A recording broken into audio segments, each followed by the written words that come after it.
The original generation of Beyblade, where we follow Tyson and his Blade Breaker buddies, will always hold a special place in my heart with all of the nostalgia I hold towards it. It was equally as charming and fun as it was ridiculous and downright bonkers. As Beyblade had this massive boom at the turn of the century, the cultural impact that it had struck harder. Much like the other anime franchises being brought all around the world and taking over at this time, Beyblade firmly grasped onto relevance and had people mesmerized on all that it offered, with that mainly being the spinning tops themselves. But once we hit the mid-2000s, the anime counterpart to Beyblade basically disappeared. Tyson's story that was told across the 3 seasons that make up the original generation of Beyblade had come to an end. By mid-2005, that 3rd season finished airing in the US, whereas in Japan, that 3rd season had already ended before the end of 2003. So what was next for Beyblade? At that moment, outside of reruns of the anime or rereads of the manga, it was really just the toys. Which is nothing to shake a stick at, by the way, as by 2005, over 100 million Beyblades were sold. But after all of this, how can you keep making new Beyblades with new features and make sure that the consumer knows about them? Sure, we can get these cheesy, edgy-looking 2000s and early 2010s commercials to fit the vibe, but there just needs to be something else that can really keep you engaged and interested in Beyblade. Something that's kind of like a reboot, but more or less feels like the next evolution of Beyblade. Something that builds upon what made the original era of Beyblade so special and can escalate the action and spectacle of battling spinning tops against one another. Something that's sorta like a next generation, so to speak. Well, luckily, it was time to do just that. Following the same or similar methods, we would see new toys and a manga series spawn first, as both an animated series and obviously more video games were on the way. This would all build up their new era of Beyblade, bringing in the start of what would become known as the Metal Saga. Today, we are going to explore our first bit of what the Metal Saga for Beyblade has to offer. That includes the origins of this era coming together, the initial Metal Fusion season of the series, the evolution of the toys, and more. So without further ado, 3, 2, 1, let her rip.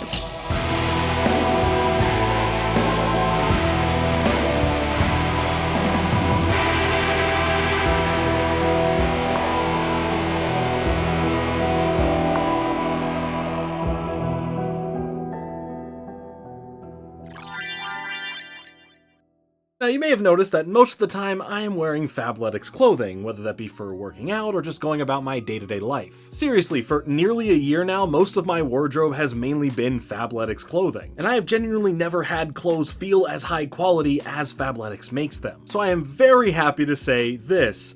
I want to give a major shout out to Fabletics for sponsoring this video. With amazing quality that contains the best features like sweat-wicking fabric and breathability, every piece of clothing from shirts to socks to hoodies to shorts and more, all are masterfully crafted to be the best version of whatever you're wearing. Heck, even their travel bags are amazing, and over the past year, no matter where I travel, I am constantly using Fabletics travel bags as my carry-on item or just to go overnight somewhere, and I absolutely love it. Fabletics follows a great 3F rule: fashion, fit, and function. All 3 are clearly checked off with any piece you'd wear or use. Right now, and perfect for the season, is a whole collection coming from football star Jamar Chase, and I absolutely love the look and feel of the Grid Tech quarter zip hoodie, making it the perfect piece for the season regardless if I'm staying in or heading out. The best thing that Fabletics offers though is their VIP membership, and by clicking and using my link in the description, fabletics.com/JordanFringe, or by scanning the QR code that's on the screen, you'll get an insane limited time offer. By heading to fabletics.com/JordanFringe and signing up for a VIP membership, you'll be able to get 70 to 80% off your first order. Not only that, but as a VIP member, you'll have access to up to 50% off all products all day, every day. Plus, there are VIP only sales that happen every single month. Your VIP purchases go towards credit, allowing you to unlock a 2-piece outfit or any single item up to $100. The VIP membership also has a flexible option, allowing you to skip your monthly payment from the 1st to the 5th of the month. Heck, there's even more perks than just that. So click my link down below, that's fabletics.com/JordanFringe, or scan the QR code that's on the screen, and unlock some amazing deals on the perfect clothes by becoming a VIP member. I genuinely love Fabletics, I love that I get to work with them, and I truly appreciate everyone who supports them through my link. So shout out to Fabletics once again, thank you so much for sponsoring this video. In the previous part, we got to explore the OG Beyblade era, from the origins of how Beyblade was even created, to how it exploded in popularity within Japan, to how it became a global hit franchise, to understanding the full story told within the anime. Getting to explore the first generation of Beyblade's history alongside Tyson and the rest of the Blade Breakers crew really helps give you an understanding of how the nostalgia for Beyblade really latched onto that generation, as we got to grow with the characters throughout the 3 seasons that era had. From the start with the first season, to the second season V-Force, to the third and final season G-Revolution, you can see the main characters both mentally and physically grow, as well as the art style changing between the seasons to really reflect that. Despite why the OG series is loved, and heck, even my own personal attachments to it, there definitely is some major inconsistencies throughout that feel like there is a bit of a disconnect between all 3 seasons, where it would feel like the focus of stuff like the lore and history of the ancient Beyblade spirits was made to be important and then left forgotten about by the end of the journey, or even stuff like the regression of characters like Tyson, who seemingly has to readdress and repeat things he's already went through to shape the type of person he's becoming. But at the end of the day, the original Beyblade series really offered a lot of fun moments, with the Beyblade action getting more dynamic with it switching to a 3D look against the 2D art style of the show. And I mean, come on, who could forget the charm of the somewhat cringy written dialogue and the way it was delivered? Thank you, Tyson's grandpa, for using hip and rad turn-of-the-century early 2000s slang every moment you could. You will be missed. So to move beyond all of that, it's time to see what the next era of Beyblade truly has in store. Let's take a look at how the Metal Saga came to be.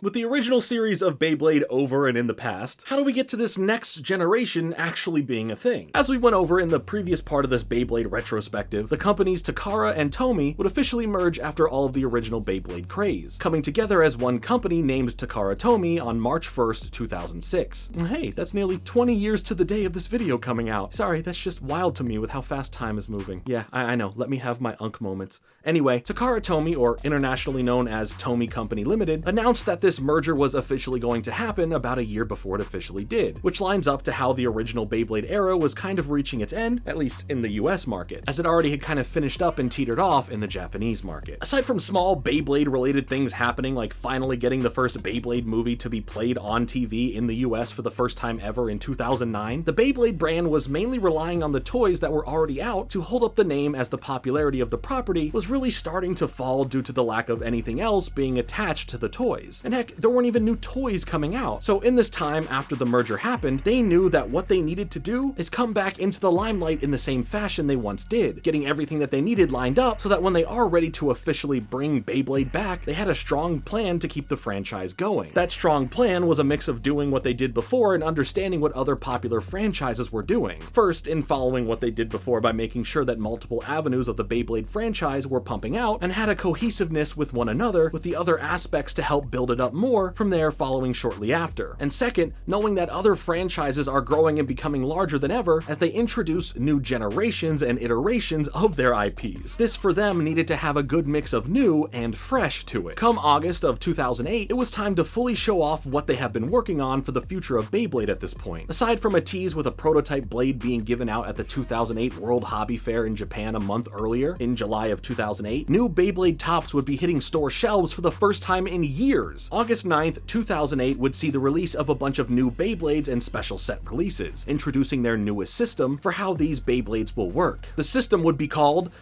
well, technically, it doesn't even have a name. Takara Tomy ended up referring to this release as the initial series. This would also be used later on for the third generation of Beyblade, that being the Burst era, where it really just means it's the first Beyblade system that they are introducing during that generation. So think of it sort of like the base set pack for Pokemon cards. Each generation of Pokemon starts off with a new base set specifically for that era. There are other names that this may go by for these Beyblades here, like just simply the Metal System, as most people would refer to it as, or even the pre-hybrid wheel system, but that spoils the next system afterwards. We'll talk about that one later though, don't worry. Anyway, you refer to it as, it was the newest setup for Beyblade at this point. However, this wouldn't be the big return for Beyblade in the US, as here, we wouldn't really be getting back into the world of Beyblade in North America until the summer of 2010. Hasbro would end up creating the website BeybladeBattles.com, an online game where you could virtually have your own Beyblades and go up against others in digital arenas, and the toy line of Beyblades that would be coming out would have these special code cards that you could enter into the website website in order to get crafting on your web-based blade. Around this time, we would see a lot more integration between physical products and online spaces, where toys or stuff like trading cards would come with codes that let you access special versions of said product in some form of a virtual counterpart. While this is not directly linked to Takara Tomi's multi-format approach, it definitely adds to it, making this relaunch of the Beyblade franchise hit more avenues to attract more people to it within the North American market. BeybladeBattles.com was a cool way to create and virtually store a collection of Beyblades that you can completely customize, battle others with, and overall have a record sheet of your stats. It could even be seen as a testing ground for what you'd want to do and try out with your physical blades as well, so overall, I think this was a really cool additional layer to the relaunch rollout. This would also extend past just North America, hitting other markets like Australia, the UK, Brazil, and more, so it did great in those efforts of reaching around the globe more. Sadly though, once the Metal Saga was over, this website would unfortunately be over as well, coming to an end in 2014. Now, coming back from that side quest, let's bring things back to Japan and see the other side of this relaunch. After the August 2008 Beyblades would start coming out, the following month would start the other initial part of Takara Tomi's plan, and that of course was none other than the manga side of things. Much like the original Beyblade series, this new era of Beyblade would also start things off with a new manga that would partially be the guide for what's to come in the anime.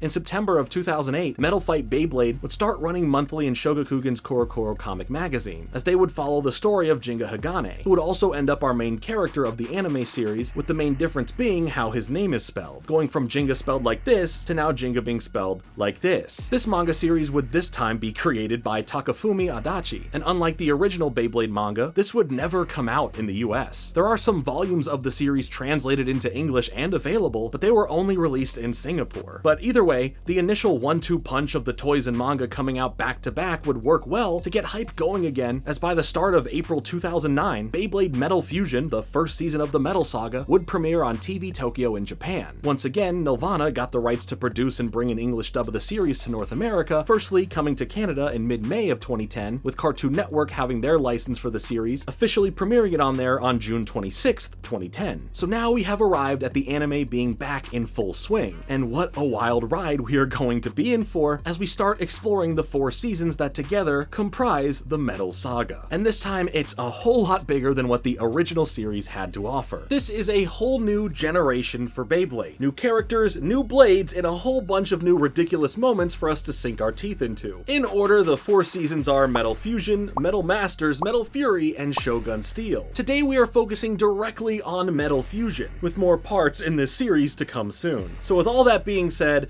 let's rip right into Metal Fusion.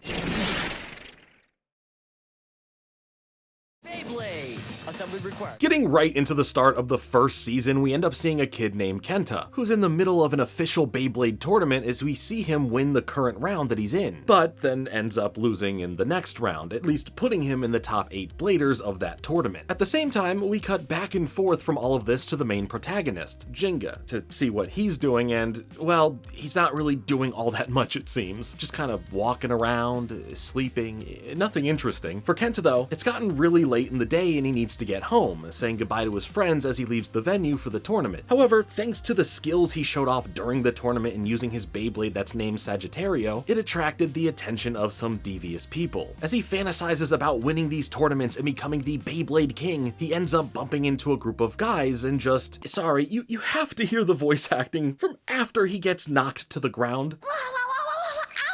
Sorry, but like, what the heck? There's just something about that I just love. Anyway, the main guy here that he runs into is named Benkei, as they all pressure Kenta into a Beyblade battle in order to try and get all the points Kenta has, a feature for battles that we see Kenta earning after the match he won earlier. These points, or Bey points, are earned through winning Beyblade matches. Go figure, right? They are important to earn and keep track of in order to hopefully reach 50,000 Bey points in total so that they can qualify to get into the Battle Bladers, a tournament that, well, I'll get to that later on when it's all important. For now, just know they need 50,000 Bey points as a goal to get in. Poor Kenta here ends up surrounded by more of these goons, as they are revealed to be face hunters, to which they are way less scary than their names lead you to believe. Their whole thing is about bullying the younger, smaller bladers so that they can end up easily taking their points away and having them for themselves. They are trying to do that to Kenta here, forcing him into a battle with Benkei for the sake of his points. And right before this guy ends up beating Kenta pretty bad, a new Beyblade enters into the fight out of nowhere, saving Kenta from losing, with this being the entrance of our main protagonist no longer sleeping around all day, Gingga, who tells them all that Beyblading is about having fun, and that ganging up on someone isn't cool. Heck yeah, dude, you tell them. As Gingga comes in like a hero here with a full-on glow of light behind him, the face hunters make this a battle with all of them versus Gingga, as he seemingly looks forward to facing all of them at once. To everyone's surprise, Jingga's Beyblade ends up moving so fast that it's hard to keep track of, resulting in Gingga defeating all of them in one quick move as he holds up his Bay Points device, revealing that he has 37,000 points, scaring the face hunters away from how much of a threat to them that this guy is. As the night goes on, Kenta ends up palling around with Gingga, filling him in on who the face hunters are, as well as wanting to know more about who he is. When asked about where he's from, Gingga ends up laying in the grass that's alongside the canal, a familiar type of spot in the Beyblade franchise. He says that his home is basically anywhere that he travels, as he goes around the country looking for the strongest rivals in order to become the strongest blader possible. Kenta really admires Gingga, claiming that he wants to get stronger and become a better blader himself, hoping to be on a level like Jingga's as well one day. Gingga says that it takes a lot of heart because that's where a Beyblade hits you, with Kenta not really getting what he's saying. Now, trying to explain a bit further, Gingga just has Kenta chill out and gaze up at the night sky full of stars, as he says that stuff like having better attack power or building up your stamina have nothing to do with becoming a better blader. It's all about the feelings of the blader and the connection the blader has to their blade, as it can then feel like all the powers of the cosmos come pouring into the blade itself for the battles. Look, there is some star and cosmic related stuff attached to all of this, but once again, we'll get there. Now we cut back to the face hunters as they've returned to their warehouse base of operations, with the leader of the group, Kyoya, not being too pleased with Benkei and the others losing to Gingga. They mentioned to him that, despite them losing, he could take on Gingga with his Beyblade called Leon, as he gets angry that they think that they are allowed to utter the name of his Beyblade aloud. He then basically tells them all to man up and that they better go out there and take care of this Gingga fella or else, basically. The next morning, Gingga is woken up by Benkei and a whole bunch of the face hunters. Before we see where this all leads, we see Kenta excitedly heading back to where Gingga was, hoping to become good friends with him and learn lots of tips from him as well, but to his disappointment, it seems that Gingga is gone, making Kenta think he already left town. In an effort to see if he really left or not, Kenta looks everywhere around the city, hoping for a chance that he truly hasn't left yet, eventually coming across a couple of the face hunters walking into a construction site as we cut to seeing Gingga inside surrounded by a ridiculous amount of members of the face hunters. They all end up getting their blades at the ready as Benkei announces that this will be an 100-bay battle, with all of them going up against Gingga at the same time. Gingga only smirks at this, saying he's ready for the fight, claiming that it doesn't matter if it's 100 of them or 1,000 of them. He's not too worried and is ready to take them all on. Kyoya is there, just aura farming as he watches all of this go down, with Kenta entering in to see all of this happen just as it's getting started. As a swarm of Beyblades surround Gingga and things don't seem too great, Kenta tries to tell Gingga to run and get out of there, but he isn't going anywhere, reminding Kenta where the real power in Beyblading comes from, giving us a cool sequence of Gingga getting his setup ready, calling upon his Storm Pegasus Beyblade to take them all on. His blade then creates a vortex, swooping all of the other blades into it, as we see the spirit embodiment of a Pegasus shoot out over the vortex before it all dissipates, and results in all of the other blades falling back down to the ground and losing, causing all of the face hunters to just run away as Gingga heroically catches his Pegasus blade, proving his point about a blader's spirit being the real ticket to becoming stronger. Before Kenta can fully gush over what just happened, Kyoya makes himself known to Gingga, calling him out, saying that an opponent worthy of going up against his Rock Leon has finally made themselves known, of course referencing Gingga here. Also, these added on names of stuff like Storm Pegasus or Rock Leon come from the hybrid wheel system that's in place now. So for example, Gingga's Storm Pegasus is comprised of a metal system that splits the wheel part of the Beyblade into two separate parts, the energy ring or clear ring, and the fusion wheel or metal wheel. And in this case, the fusion wheel is an attack type that is called Storm. So when combining it with the Pegasus parts, here we get to the name of Storm Pegasus. Now, I mentioned earlier about the initial series, and that metal system being the first to come out for the Metal Saga. And while that's true, that would only end up being for the first bit of releases for the physical Beyblade toys themselves and within the manga itself. As right before the anime started airing, the new hybrid wheel system was introduced into the toy market in March of 2009, thus this being the reason why the show just has them all starting with the hybrid wheel system. And sorry if any of that is confusing, but the intricacies of Beyblades is fascinating, and I find it interesting how things differed from the launch of this era, and how the manga then becomes more separate from how the anime operates. Now, all of that really brings us into the world that this era of Beyblade is in, establishing a few new things and giving us some base characters that will be at the core of the overall story. As you can already see, there are a lot of similarities to the original Beyblade series and this one, with stuff like where we see Gingga hanging out in the evening being basically the same area we'd see Tyson and the others hang out, as well as right away meeting this shady Beyblade syndicate that instead of stealing the blades themselves, they are after the Bay points. There are plenty of other similarities that you'll notice throughout this generation that clearly are yoinked and twisted to be something new here, yet familiar enough to the original series. I think it's fun, although I can understand those who can point this out as something that they don't like because it can feel like they are playing certain things too safe by having the same story beats happen here in slightly adjusted new ways. To each their own, I don't mind it for the most part myself. Now, from this moment where Kyoya confronts Gingga, nothing seems to happen, as we continue on like both walked away for now, with Kenta parading around and showing off his new buddy Gingga to everyone in town, minus wearing the salmon suit, as Gingga shows off to other bladers how good he really is. Kyoya, however, has now become hyper-fixated on Gingga, feeling excited that he can start training with his Rock Leone once again, claiming it's been so long since there's been anybody worthy enough for him to use it against. He ends up focusing heavily on getting some training time in with his blade against all of his underlings in the Face Hunters group, showing us how powerful his Rock Leone truly is. Later, when Kenta is hanging out with Gingga, he tries to explain just how scary dealing with Kyoya and his Leone blade can be, but Jinga's not too worried about anything like usual. During this, they end up getting surprised by this girl who starts running some data on her computer about Jinga's Pegasus blade, and I just want to say that I love how goofy the X-ray skeleton of Gingga looks for the brief moment that we see it. This is Madoka, a girl who really loves analyzing Beyblades, running test simulations, and fixing Beyblades up. Before really introducing who she is, she ends up spitting some information about the state that Pegasus is in that just fascinates both guys instantly, nearly making them disregard her sudden appearance. She ends up basically being like Kenny from the original series with her use of the computer and running diagnostics on the blades themselves to learn about them, understand the weak points, assess wear and tear, as well as so much more. She's also a bit like Max from the OG series too, as she ends up bringing them to a Beyblade shop called the Bee Pit, which is run by her father, as in the basement of the shop, she has a setup that she uses for her own Beyblade workshop to explore her interests in the hobby and sport. She's just not a blader herself, really, so in a way, she's also basically like Hillary from the OG era too. Anyway, she needs time to repair and work on Pegasus for a bit, causing Gingga to spend the night while it's getting worked on. But the following day, as Kenta heads into the shop, Benkei and some other face hunters stop him, stealing his Sagittario as a way to bait getting Gingga to go to the top of a place called Metal Tower.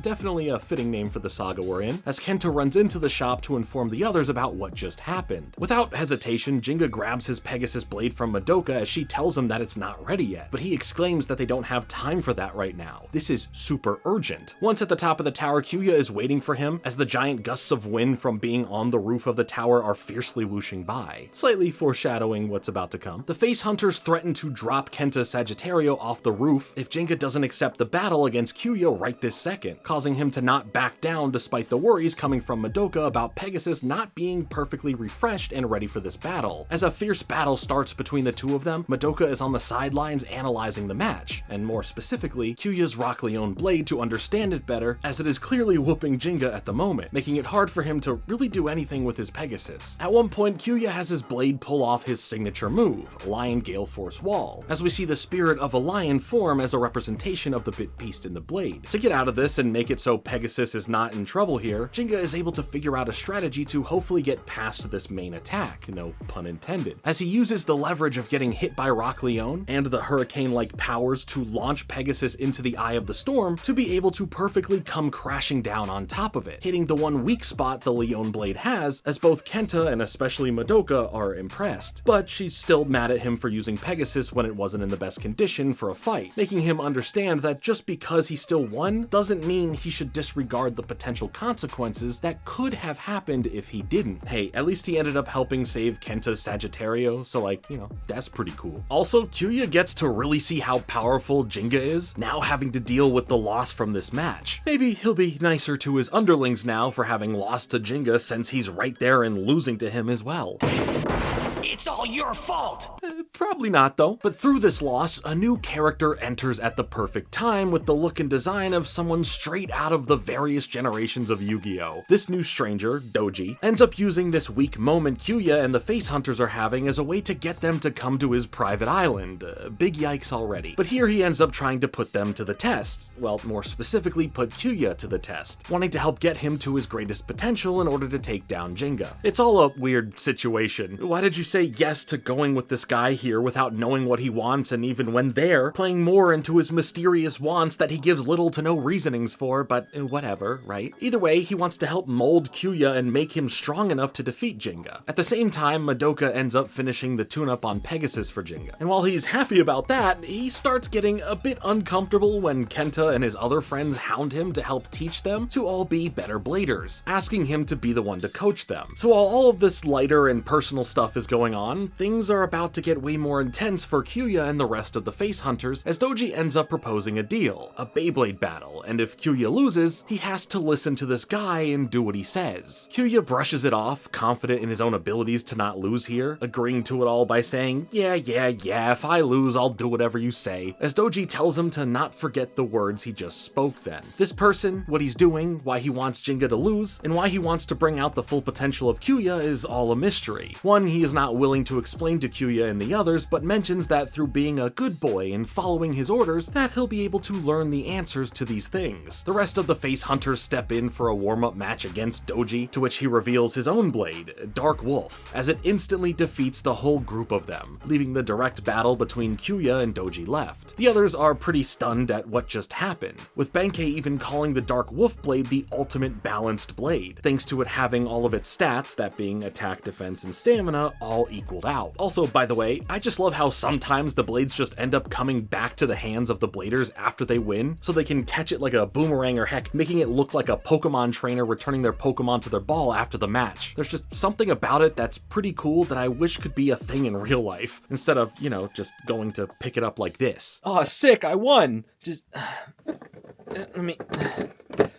Come on. Oh, I almost got it. Come on. Now, while Kyoya deals with seeing how tough this guy is before he goes up against him, we see that for Kenta, things are becoming worrisome with him thinking that Gingga is just going to leave to continue on his journey of searching the country for new rivals. So in overthinking that he's just going to lose a new friend that he already looks so much up to, he's distracted completely, spacing out over what to do, knowing that to keep him around, he must have some sort of rival to push him to stay and go up against. Also, the more I listen to Kenta speak, the more I just hear Chum Chum from Fanboy and Chum Chum, and just saying. While Kenta is figuring out what he's going to do, the battle between Kyoya and Doji gets going, with Kyoya thinking that he may have the upper hand thanks to the weather conditions already being perfect for his signature move to really be effective. However, things don't end up going the way he thinks they will. All of this was planned from the start, with Doji admitting that he chose this location based on it giving himself a disadvantage, a way to boost the ego of Kyoya so that Doji can come in and shatter it even harder. With the representation of the wolf coming out to go after Rock Leone and the Spirit of the Lion, Doji is able to use his Dark Wolf's signature attack, Darkness Howling Blazer, defeating Kyoya instantly. While he now ends up praising Kyoya for an intense battle, there's a part of the deal that needs to be upheld now. As the other face hunters return back to their warehouse with sad defeated attitudes, they question more about who this Doji guy is, and now more importantly, where he ended up taking Kyoya, confirming that Kyoya ended up going with Doji from there. While all of that was happening, we see Gingga hanging out by the canal, contemplating the thoughts of coaching Kenta and the others. But once Kenta shows up, he tries telling them that he can't be a coach for him, but that's not what Kenta's here for. As he has this look of determination and this spark of hope in his eyes, Kenta challenges Gingga to a battle, assuming the role of him becoming a rival to Gingga to help keep him around. Gingga, noticing the look Kenta has, accepts, saying he won't go easy on him then, exciting Kenta as they get into it now. During the battle, Gingga catches himself slipping at times where he almost gives advice nice to Kenta like a coach would, but ends up holding back. But what does happen is Gingga gets surprised by the stamina coming from Kenta's Sagittario, being able to take match-ending blows from Pegasus and still stay in the battle, with Kenta hoping to hold on in there long enough so that he can at least get one really strong attack in to have a real chance at winning. Gingga ends up getting more impressed the longer this goes on, knowing that everything is coming down to these final blows, as they both up the intensity of their attitude in the battle, showing us that Gingga is actually taking this battle seriously and not as some little going easy on him type of match. There ends up being a moment where it looks like Kenta may have been able to get that nice attack in to defeat Pegasus, sending Jinka's blade high up into the air, but when it comes speeding back down, we see the spirit of the Pegasus coming down too, with this being one of the special moves Storm Pegasus has, hitting Kenta's Sagittario with its Star Blast attack, ultimately defeating Kenta. Gingga talks about how close Kenta came to winning, trying to give him praise for a great match in general, but Kenta breaks down, expressing his worries about Gingga skipping town now if there's no real challenge for him here. Gingga, confused by this, explains that he has a liking to this town, claiming he never said that he was going to leave, at least not anytime soon. As they go back and forth some more regarding the training and coaching, Gingga explains that he can't be his and the others' coach because you can't teach how to become any stronger, gesturing to his heart and saying that all the strength comes from there, with that spirit, that drive to truly win being where the strength comes from. They both realize there was a misunderstanding, and Gingga wasn't weirded out by the thought of coaching, but more so having trouble to continue on explaining where that strength lies, despite him already explaining it at least 2 times now to Kenta, but you know, semantics. Gingga ends up expressing that he has no problem hanging around here, especially if he has matches and people as fierce as Kenta to get his blade on with, even calling Kenta a worthy but friendly rival. It's a sweet moment that happens between the two of them that is definitely juxtaposed to the more serious and grim nature of how Kyoya lost to Doji and has now gone off with him to learn about and I guess be a part of some nefarious organization. So far, Metal Fusion has a solid enough setup going for it. Sure, we are getting a lot of familiar story beats or similar character setups as we've seen before, but I like the friendship that's building between Gingga and Kenta. Plus there's a whole bunch of mysterious and interesting things going on as we spend time with a character like Kyoya, and there's still a whole lot more of ridiculous, weird, and wacky things to come.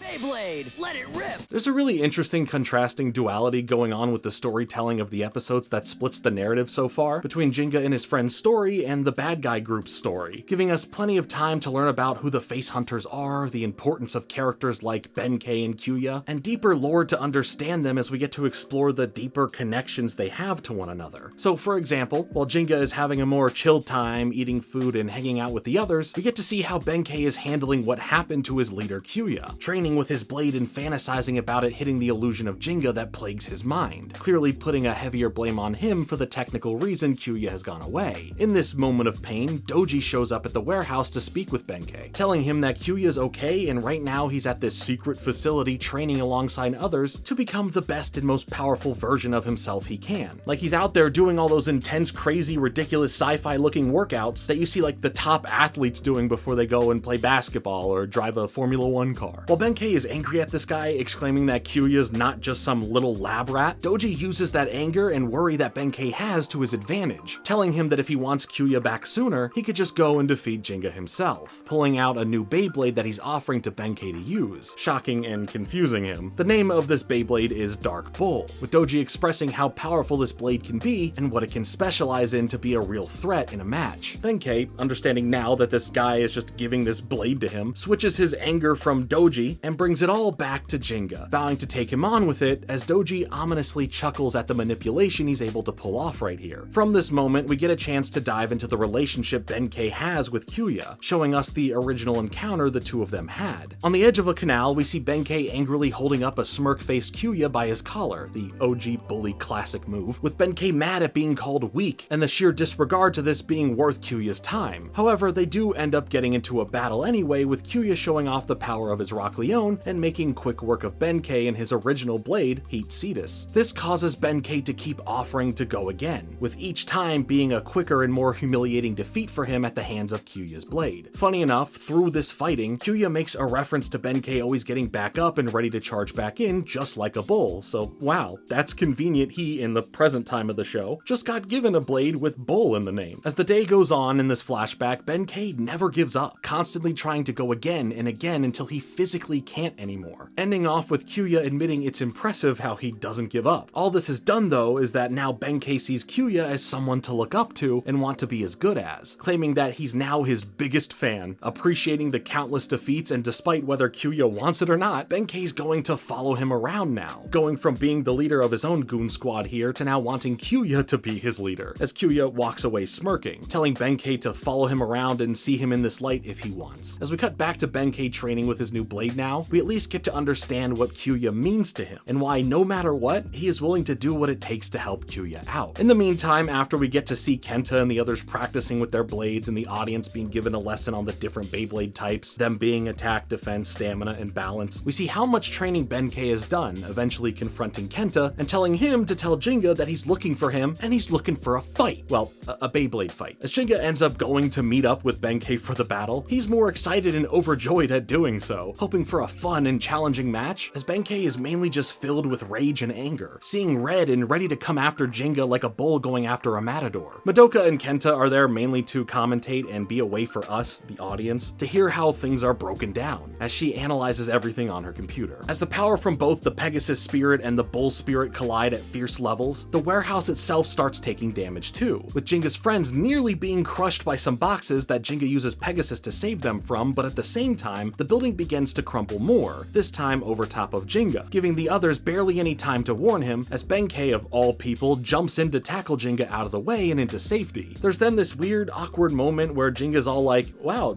dude, you saved me. And Benkei gets all flustered, trying to act like he didn't, as he then just sends in his blade to continue the battle, with Gingga then doing the same in return, finishing off the battle with Pegasus's Star Blast attack. While Benkei is angrily punching the ground over this, Gingga ends up expressing how much fun and how awesome the battle was. He tells him that his Bull's fierce uppercut attacks are no joke, and the match could have gone in Benkei's favor multiple times, as he then offers a friendly handshake, which flusters Benkei, as he rejects it and awkwardly walks away. This leaves some confusion in the air for our main group here, as later on Madoka questions why a guy like Benkei, a face hunter that would do whatever it takes to win, would risk the match in order to save Gingga from getting crushed. Gingga, however, brings up that it's probably because he wanted a real and honest fight with no cheating or outside interference, so as to not undermine all of the hard work and training he's put into his new blade, offering a different perspective to it all that the others didn't think about. We also then see Benkei internally struggling to understand things, questioning himself on why he instinctively saved Gingga, giving his character a path to figure some more things out about himself. Who knows, maybe he'll want to follow around Gingga now that he's consistently losing to him. While the days continue on, we get the introduction of a new character who's both ready to cause some havoc and dump some trauma. What more could you ask for? As we see Benkei training more and more, having the knowledge that Kyoya's out there training harder than ever, he ends up coming across a guy surrounded by crabs, and who has a Beyblade in his hand known as Mad Gasher. With us not seeing what happens next, Gingga and the others start hearing about some person going around and scratching or full-on breaking other bladers' bays, causing them to be on the lookout for them, as Gingga warns Kenta and Madoka not to take this person on alone if they run into him, clearly because he's worried about how fierce this guy could be. Right away we see Madoka get cornered by him, and later when this character is going after some other bladers, Kenta jumps in, disregarding the words Gingga said and standing up to this guy, ready to face him in a battle. Through this we get to see what this character really does, as he momentarily distracts Kenta, having the opportunity to flick a rock at Sagittario to scratch the blade and knock it over from spinning anymore, as Kenta turns back around in disbelief, not knowing how that happened. Gingga shows up though right as this guy sends in an attack to hurt Sagittario further, having Pegasus knock Mad Gasher out of the way to save Kenta's blade. Kenta starts apologizing for going at this guy alone, but Gingga stops him, saying no, he did the right thing by sticking up for the others, making Kenta feel happy that the person he looks up to isn't mad or disappointed in him, and even praises his actions despite not listening to what he told him to do earlier. How can you not like Gingga? I mean, he's just a nice dude. This other guy introduces himself finally, saying his name's Tetsuya, and that he's heard about Gingga thanks to his off-screen dealings with Benkei at the start. Gingga disregards him, saying he's not going to battle him because he doesn't consider anyone who harms other bladers' blades on purpose a real blader, as he then begins to walk away from him. Then Tetsuya mentions that Madoka has been taken somewhere. So yes, we are back on the Beyblade trope of kidnappings, getting Gingga to give in and have a battle with him, or rather, a few battles, as at night the two start their match in a special crab-shaped arena, to which Gingga wins in seconds, as Tetsuya claims it's a best 2 out of 3 match, and during the second round, the arena gets flooded with crabs, making it way more challenging to do anything coming from Jinga's side. At one point, his Pegasus blade is knocked back into the claws of one of the crabs, completely stopping the spin and giving the win for the round to Tetsuya, thus also giving us our first technical loss for Gingga so far. Luckily, it was just a round loss and not a full match loss, with the score now at 1-1 each. After feeling weird about it for a second, especially for how it happened, which by the way isn't fair, nor is it regulation, but I suppose some of the tournament matches in the original series did have arena hazards, so whatever. Gingga expresses that he's all good and confident to still win no matter what, thanks to the power of friendship, showing us Kenta and the others cheering him on, leading to Tetsuya getting triggered over it, claiming he doesn't need friends, holding up his blade as we cut to a flashback for him where he looks a lot more clean-cut and happy, having some matches here with his friend Ekizin, who he loses to and claims that Ekizin is the best in this town. Ekizin calls Tetsuya his best friend and they're having a great time until this big tough blader comes up to them, looking to challenge Ekizin as Tetsuya notices that his friend here is clearly scared of battling this guy. And because this guy doesn't know what Ekizin looks like, and because Tetsuya's good old buddy old pal is clearly not wanting the smoke from this guy, Tetsuya steps up and claims to be Ekizin in order to protect him. But the battle is intense, ending in Tetsuya losing and his mad gasher being scratched and badly scuffed from the battle. But hey, at least he got to protect his friend, right? Well, after going through all of that, putting himself and his blade on the line to face this way tougher opponent, his supposed best friend Ekizin is nowhere to be seen, making it seem like he ditched Tetsuya and ran away from the area, leaving Tetsuya to take the beating and left alone. This is when he snapped, believing that friends are useless and all it ever was a facade. This anger and pain turned to him losing it and going mad, fiercely going after that tough opponent who defeated him and harshly defeating him back, as he then changed his attention to his old friend Ekizin. As he corners him, badly hurting Ekizin's blade, his old friend begs for mercy and claims that they're still friends after what happened, right? But the old Tetsuya is no longer there as he defeats him as well as presumably kills him? Or at least covering him in mad gashes, pun intended, after sending in this army of crabs he can control for whatever reason. Hey, and don't think that death by crabs can't happen. You ever heard of Amelia Earhart? I don't even know if that story's true, but like, that's terrifying if it is. From then on, he vows to scratch all the other blades out there as a way to feel something for what happened to him and his blade. After the sob story, we get into the third match between them. And as there is worry for Madoka and her whereabouts and safety, we don't have to concern ourselves with that anymore, as she just comes out of nowhere, shocking everyone, as Benkei also appears. Kenta tries putting blame on Benkei in the first place for her being taken, but she explains that they got it all wrong, as we see a flashback to her being put into a square hole with the perimeter being surrounded by crabs to keep her there. But then Benkei shows up, defeating the crabs and rescuing her, as he now explains to the others that he did it because a Beyblade battle should be fought fairly with no cheap tricks or dirty tactics. Gingga happily thanks Benkei for being a hero, which flusters him, as the rest of the battle can continue as Storm Pegasus takes out Mad Gasher to give the full victory to Gingga. He tells Tetsuya that it's because of his friends standing by him, supporting him, believing in him. That's the reason he ended up the winner in the end. Then it's Madoka who gives a heartwarming speech to Tetsuya, picking up his Mad Gasher and spinning it to make it look like it's smiling instead of frowning, and that he should be smiling too, because Beyblading is supposed to be a fun thing. He should be having fun. She even offers to fix up his Mad Gasher on the one condition that he apologizes to all the others whose blades he damaged. After a moment of not being able to process where his head's at with this act of kindness, he quickly flees, claiming he can't do that, he just can't. But what he can do is go and plot his revenge, skedaddling out of there like a crab as he mentions words like smile and sorry aren't in his vocabulary.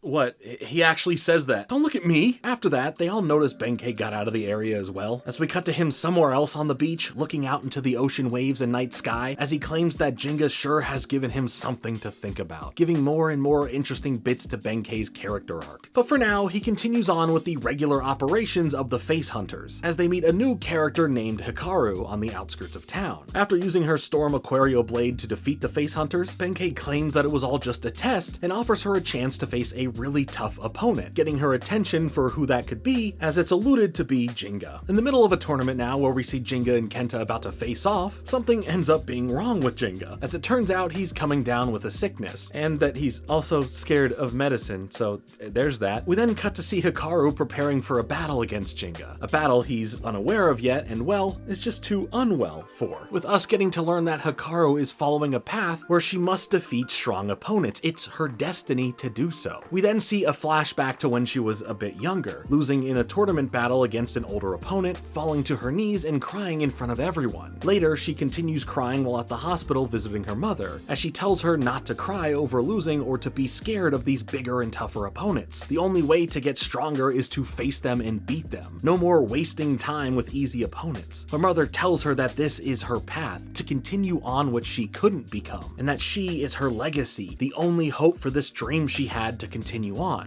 Hikaru is the only hope she'll leave behind. Now, talk about some pretty heavy stuff for a kid to be dealing with, and being stuck with this dream you feel responsible for carrying on for a parent, rather than perhaps charting your own path in life. The struggles of if living a legacy for another person is selfish on that person for putting it on you, or if you're selfish for not going through and honoring it. Now, who knows yet what's going to happen, but if the OG era can have these pockets of deeper moments for characters, and so far it seems that we are getting some detailed lore and motivations for several side characters here, I'd like to see this stuff explored and how that weighs on a character like Hikaru. Again, if this is even the real case at all. We see Hikaru continuing to practice to take on Gingga, claiming that she will live out her mother's dream and become the best blader in the world.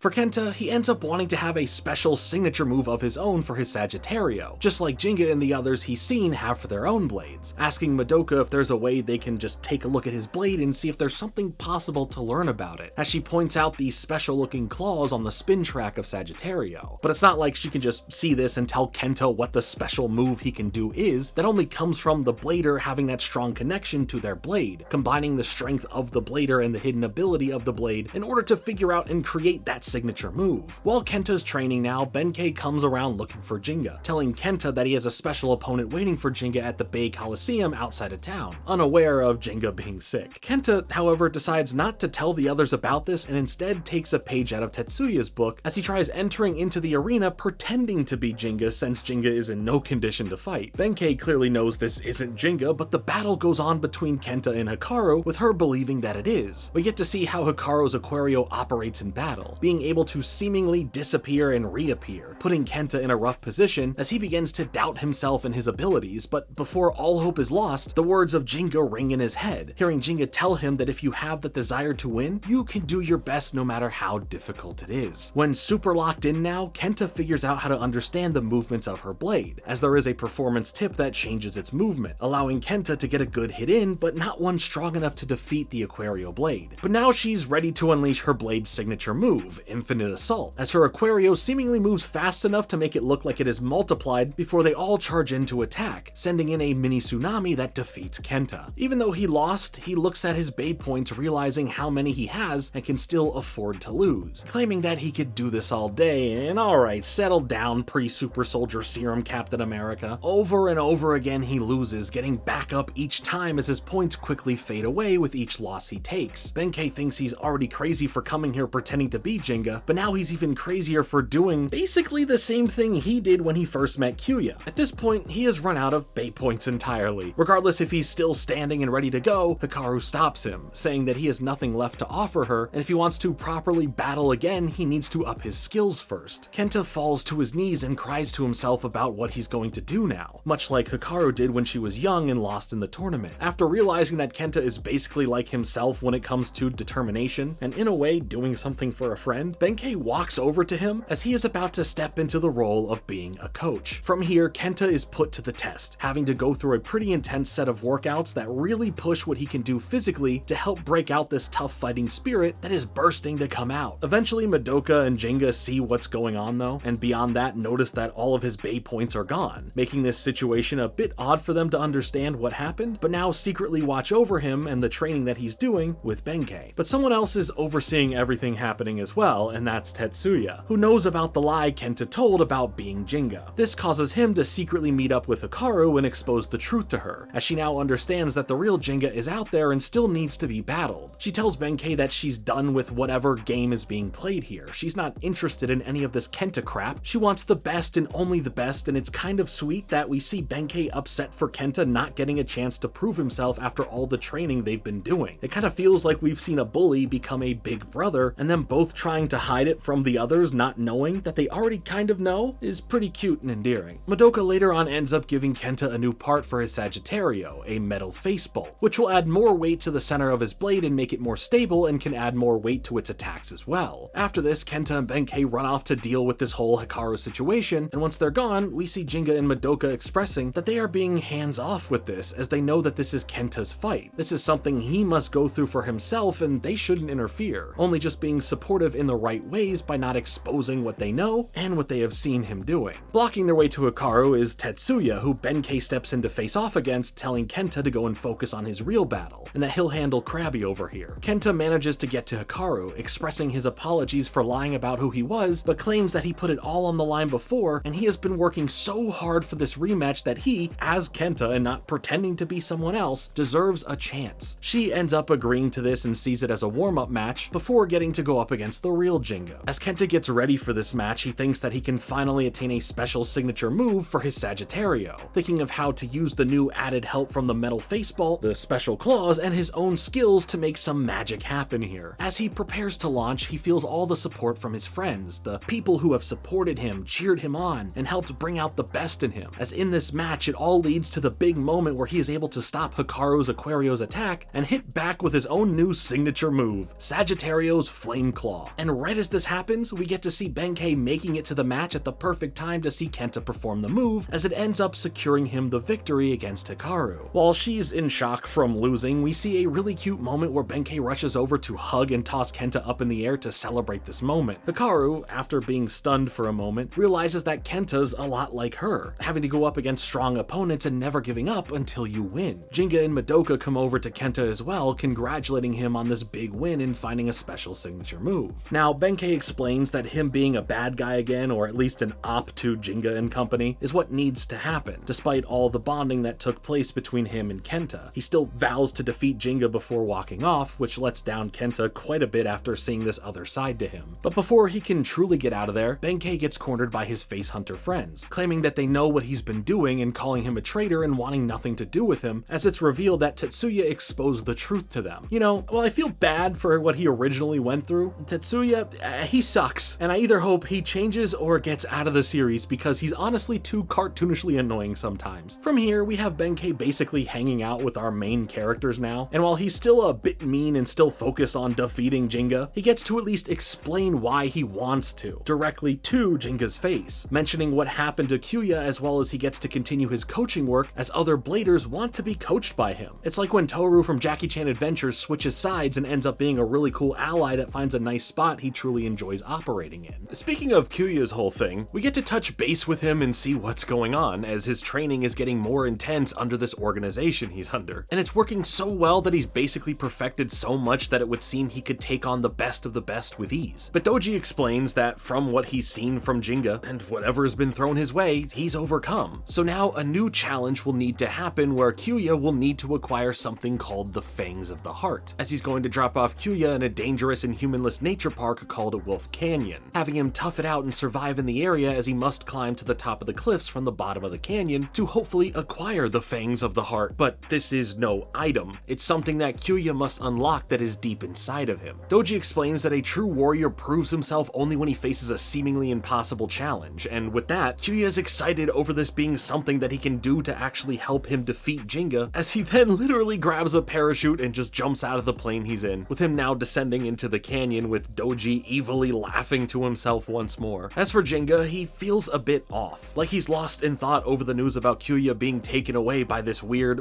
probably evil dude, and to get away from the others for a moment and seem like nothing's wrong, he heads to go use the restroom in this clearly set up odd public restroom stall that's attached to a truck. But what's the worst that can happen, right? Well, he gets locked in and driven away because who could have seen anything wrong happening from this? Also, there's cameras monitoring him, and he clearly just went to the restroom in there before the truck drove off. So, should I be calling the authorities? Should we be checking Doji's hard drives? I don't know, I'm just spitballing here. Anyway, this all gets presented eventually as some sort of weird game show. Like, okay, sure, Jinga's gotta be gullible enough to fall for that. The game show is called Challenge Blader, but it should be called Challenge Bladder, if you get what I'm saying. Anyway, the host of this fake game show is Merci, a French AI system that Doji uses to analyze blader data. But to use the same joke again, it'll now be used to analyze bladder data.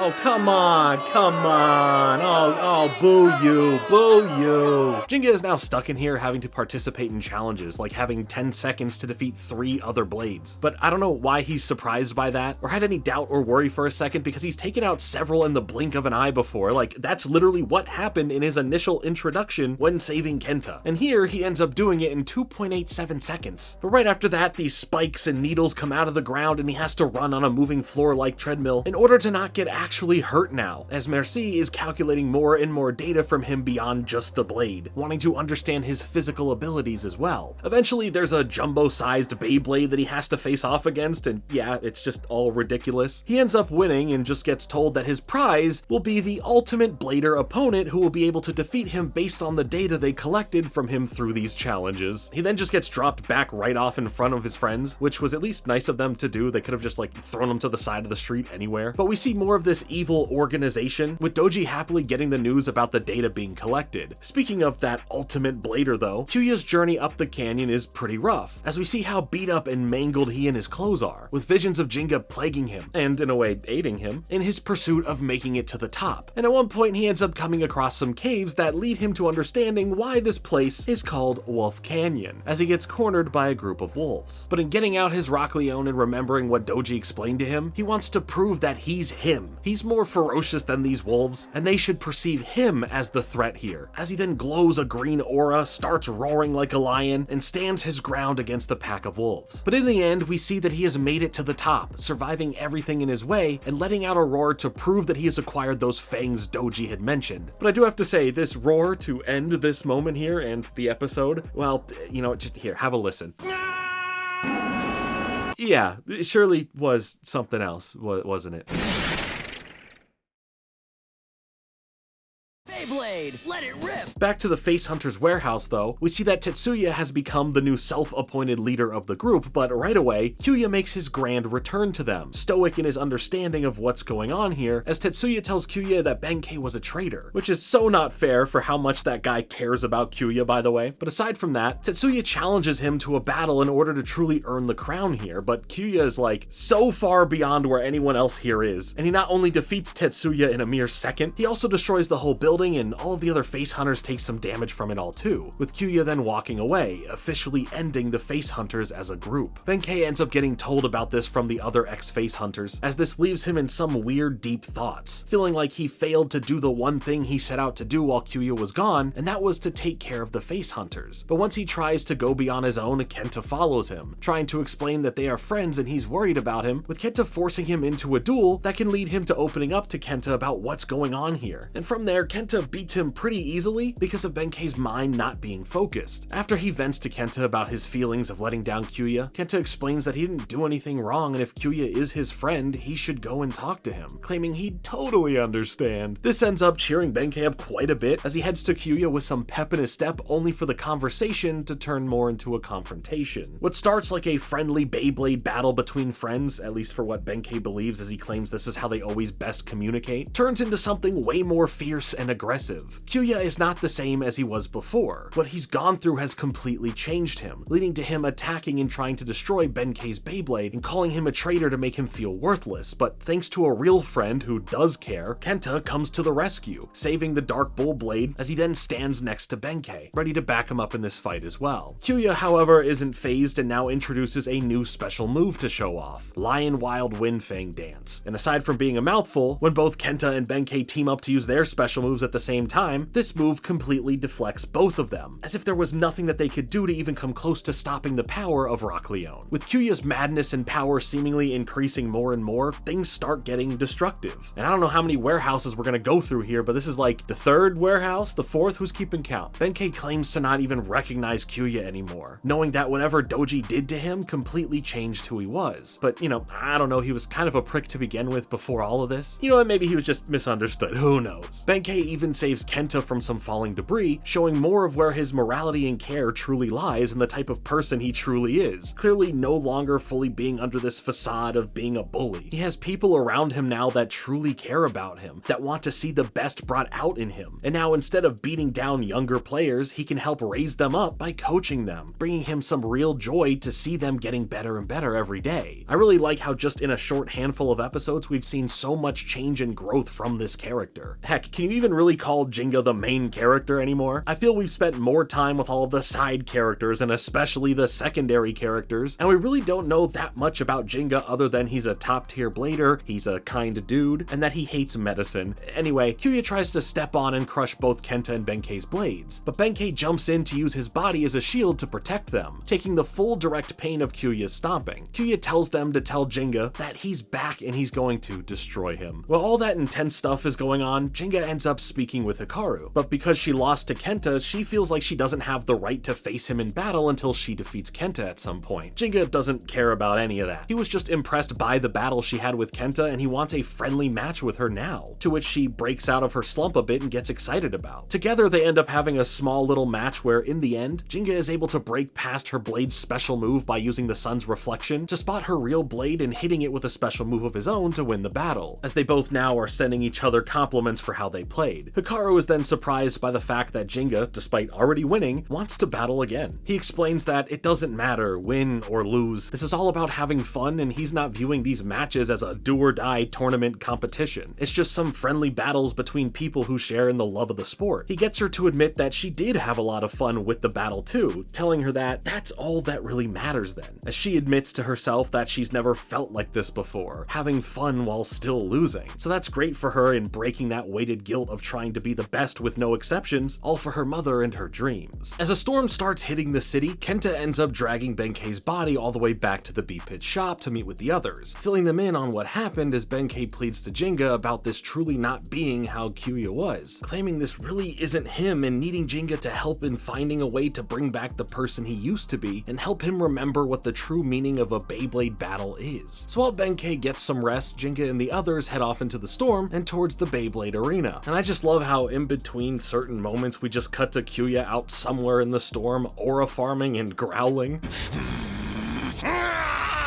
10 out of 10, no notes, absolute cinema. Right away, with no real build-up, we just get to them going up against one another in the arena. A moment that should have felt a little more built up than it came across, but whatever. The storm rages on throughout the stadium thanks to there being no roof, with Kyoya getting more intense about destroying Gingga. He then baits Gingga into thinking his Rock Leone is just doing the same move as before from their last battle, causing Gingga to try striking from above again with his special move, but at the last second, Kyoya reveals that this is not the move Gingga believes it to be, but instead his new Lion Wild Wind Fang dance move. As the storm grows more intense and the Rock Leone's strength essentially equals that of a tornado, the spirit of the lion comes out to attack the spirit of the Pegasus, as then all we see are feathers from Pegasus's wings falling from the damage of the attack. The power coming from the arena thanks to Kyoya and his blade is getting the attention of all the bladers in the city, from new acquaintances to personal friend groups to even the ex-face hunters, with Doji watching from his office in joy, calling Kyoya the king of beasts. Gingga, for basically the first time, starts personally worrying about not being able to win here. But before that self-doubt had any chance of sticking, Benkei shows up to the arena, exclaiming to Kenta and Madoka that what they need to be doing as friends is sending in that winning spirit and cheering Gingga on properly. As we then see all of the bladers from around the city now in the arena and watching the match, cheering for Gingga. Heck, even Tetsuya's there and cheering for him as well, but in his own self-centered way. This helps Gingga realize something so important that he nearly forgot, and that's the fact that he's not battling alone, his friends are there believing in him. And from all of this, Gingga is able to hear a crying sound coming from Rock Leone, as we see literal tears flying off the blade, making Gingga understand that even Kyoya's own blade is hurt by who Kyoya has become. Kyoya then tries sending in another special move, King Lion Tearing Blast, as the tornado splits into three, bouncing around Pegasus like a hacky sack. But in this dire moment, the crowd starts cheering for Pegasus, showing all of the support they can, with Gingga now being being fully locked in and confident thanks to the strength and support from his friends, we see that Pegasus is using the tornadoes as a way to spin faster and faster. Kyoya, as he gets more angry and intense, creates a stronger and larger tornado that reaches fully into the sky, sending Pegasus flying up into the clouds as well, worrying everybody in the crowd. But when all seems lost, Gingga claims that everything's okay because he can hear Pegasus calling to him, pointing up to the sky as the spirit of Pegasus makes a grand return, with us getting to finally properly see the big connection here, with the Pegasus constellation of stars being connected to form the look, as Gingga explains that stars connect to stars to form constellations, and bays connect to bays through the fun of playing and creating bonds and friendships. Gingga tells Kyoya to remember the blader spirit he left behind in the wilderness, claiming he wasn't alone when he had it, as Gingga now sends in Pegasus to finish the battle with Meteor Shower Attack, truly showing off the bond that they have to one another. So if you couldn't already tell from what blades we have seen and heard the names of so far in the series, the big major theme here is them all being named after constellations, the various different grouping of stars we can see in the sky that when connecting them help form somewhat of a representation of what they are named. One of the only major changes in naming we've seen is for Tetsuya's blade, where here in the English version of the anime it's called Mad Gasher, but since it represents the crab, it's supposed to be called Mad Cancer, being based off the constellation Cancer. I think it's a pretty cool setup and connection for how the blades are named and what spirit is represented within the blade. With the winning blow now hitting Rock Leone, Kyoya gets a flashback from moments in his life, showing him and helping him remember that ever since he was a baby, Rock Leone has been there for him, understanding he was never truly alone. While the crowd cheers and it seems things could be okay now, Doji interrupts things, coming off of his helicopter and clapping for Jinga's win, as Gingga ends up in pure shock, knowing who this guy is and calling out his name. From there, Gingga has a flashback memory of his own, showing us this silhouette with glowing red eyes and teeth, pumping out this high level of energy in a frightening way. Gingga claims that his memories of who this guy is are coming back, saying he'll never forgive him. But Doji isn't looking for a battle with him now, but claiming that anytime he welcomes him with full hospitality to his Dark Nebula facility to engage in some bay battling. Doji then sends out his Dark Wolf blade to attack Kyoya, badly hurting him and his Rock Leone as Benkei rushes over to make sure that he's okay. As Doji takes off, Gingga chases after him in the direction of his helicopter, but for some more danger for the others, Doji knocks part of the structure of the arena down, sending it flying towards Kenta and Madoka, as Benkei throws himself in front of them to try and protect them, but luckily it just crashes into the ground in front of them all, saving everyone from being seriously hurt by what happened. I think Benkei is a really caring guy for always putting his life on the line to protect others, but man, does he really have a death wish. Later on the following day, Kyoya wakes up covered in bandages as Benkei and Madoka greet him. Not only did they take care of him, they also repaired his Rock Leone, confusing him for why they are being so kind after all that happened. Madoka explains that it was Benkei who begged them to help take care of him, and while you can tell that Kyoya is somewhat grateful for all of this, he still tries to hide under a tougher exterior and not come off as thankful for this. Eventually, after Kenta and others were searching all night and waiting around for Gingga, he finally shows back up after disappearing, with all his friends wanting to make sure that he's okay. But he's just focused on wanting to speak to Kyoya about Doji, but when they confront him about his connection to Doji, he says it's not their problem to worry about. Luckily, these are some real friends here, saying that Jinga's problems are their problems too. They are there for him and want to know what's going on here. After a moment, Gingga tells him that Doji possesses a forbidden bay, and unlike how the hidden powers of bays should only be used for battle, there are people like Doji out there that want to use that power for other nefarious things outside of battle, specifically calling out the organization by name, Dark Nebula. He claims that they are obsessed with the power of bays and had even ended up breaking the seal on one that should have never been used in the first place. With us seeing some visions of this destructive power, Gingga says the forbidden blade's name is Lightning El Drago, as he warns them that it has this evil power and that if it is fully awakened, then terrible things will happen, and man, who doesn't love some good Beyblade lore when they bring it in, right? Well, it's only going to start getting better and more ridiculous from here.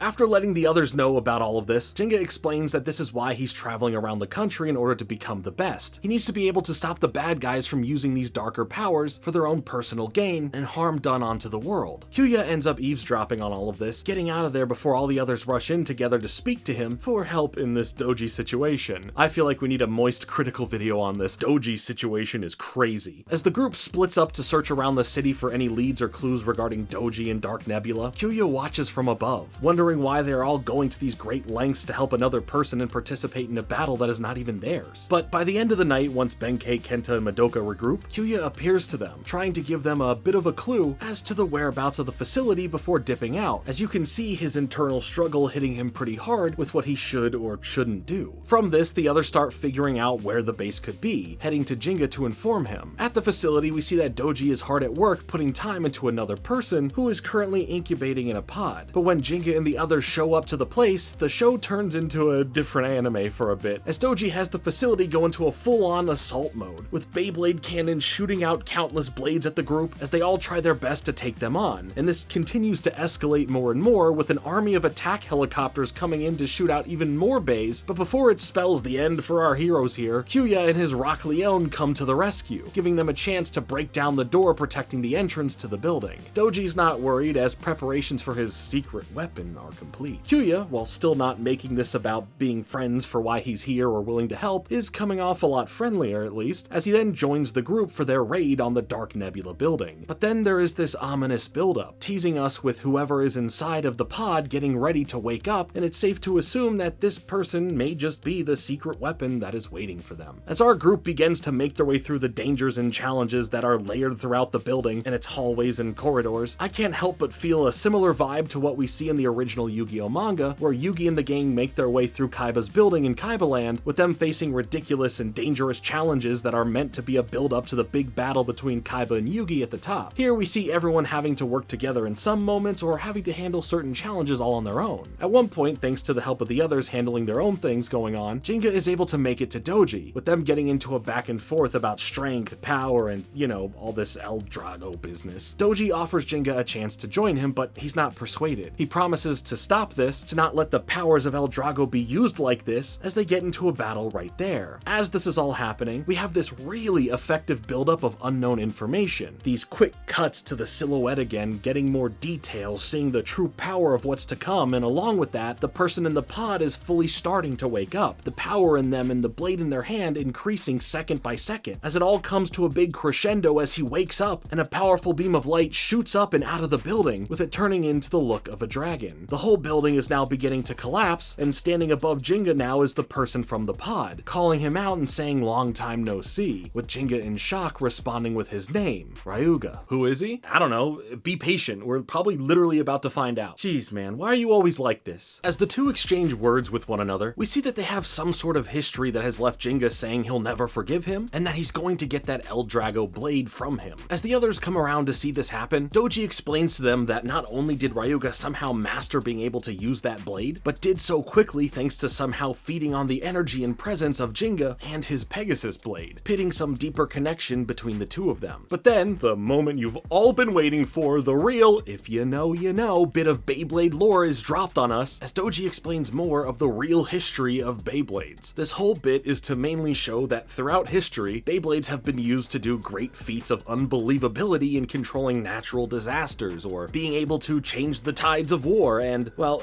I guess speaking of tides, the first image we see is Moses parting the Red Sea with a Beyblade. Like, think, and I mean actually take a moment and think about it. Think of all the implications of what throughout history or practically anything this could mean. Were Beyblades used in the World Wars? Were Beyblades a part of the French Revolution? Was a Beyblade really what sunk the Titanic? Did Beyblades do Okay, alright, my bad, I can't say that one, I got carried away. But seriously, the possibilities here are endless. So you know what? Let me know in the comments what other possible things throughout history Beyblades could have been a part of. And who knows, your comment might just appear in the next part of the series. Continuing on with this whole history of Beyblades moment, Doji speaks of one person in time being able to use that power to essentially control the Earth, leading to why natural disasters can be caused, so yeah, you can see why nefarious people would want to get their hands on it. But now with everything as intense as it is, the match between Ryuga and Gingga is set as the immense power of El Drago can be felt, making Gingga a little worried for his Pegasus, and heck, even more so when it's revealed that El Drago spins in the opposite direction, shocking everyone watching with how it can even be doing that in the first place, and then be combating right rotation spinning blades so aggressively. So it becomes a nice way to teach the audience about the other types of Beyblades that spin in the other direction. But man, we sure do gotta analyze this to find out how it's possible, right? Like, what could the L in El Drago even stand for? Whew.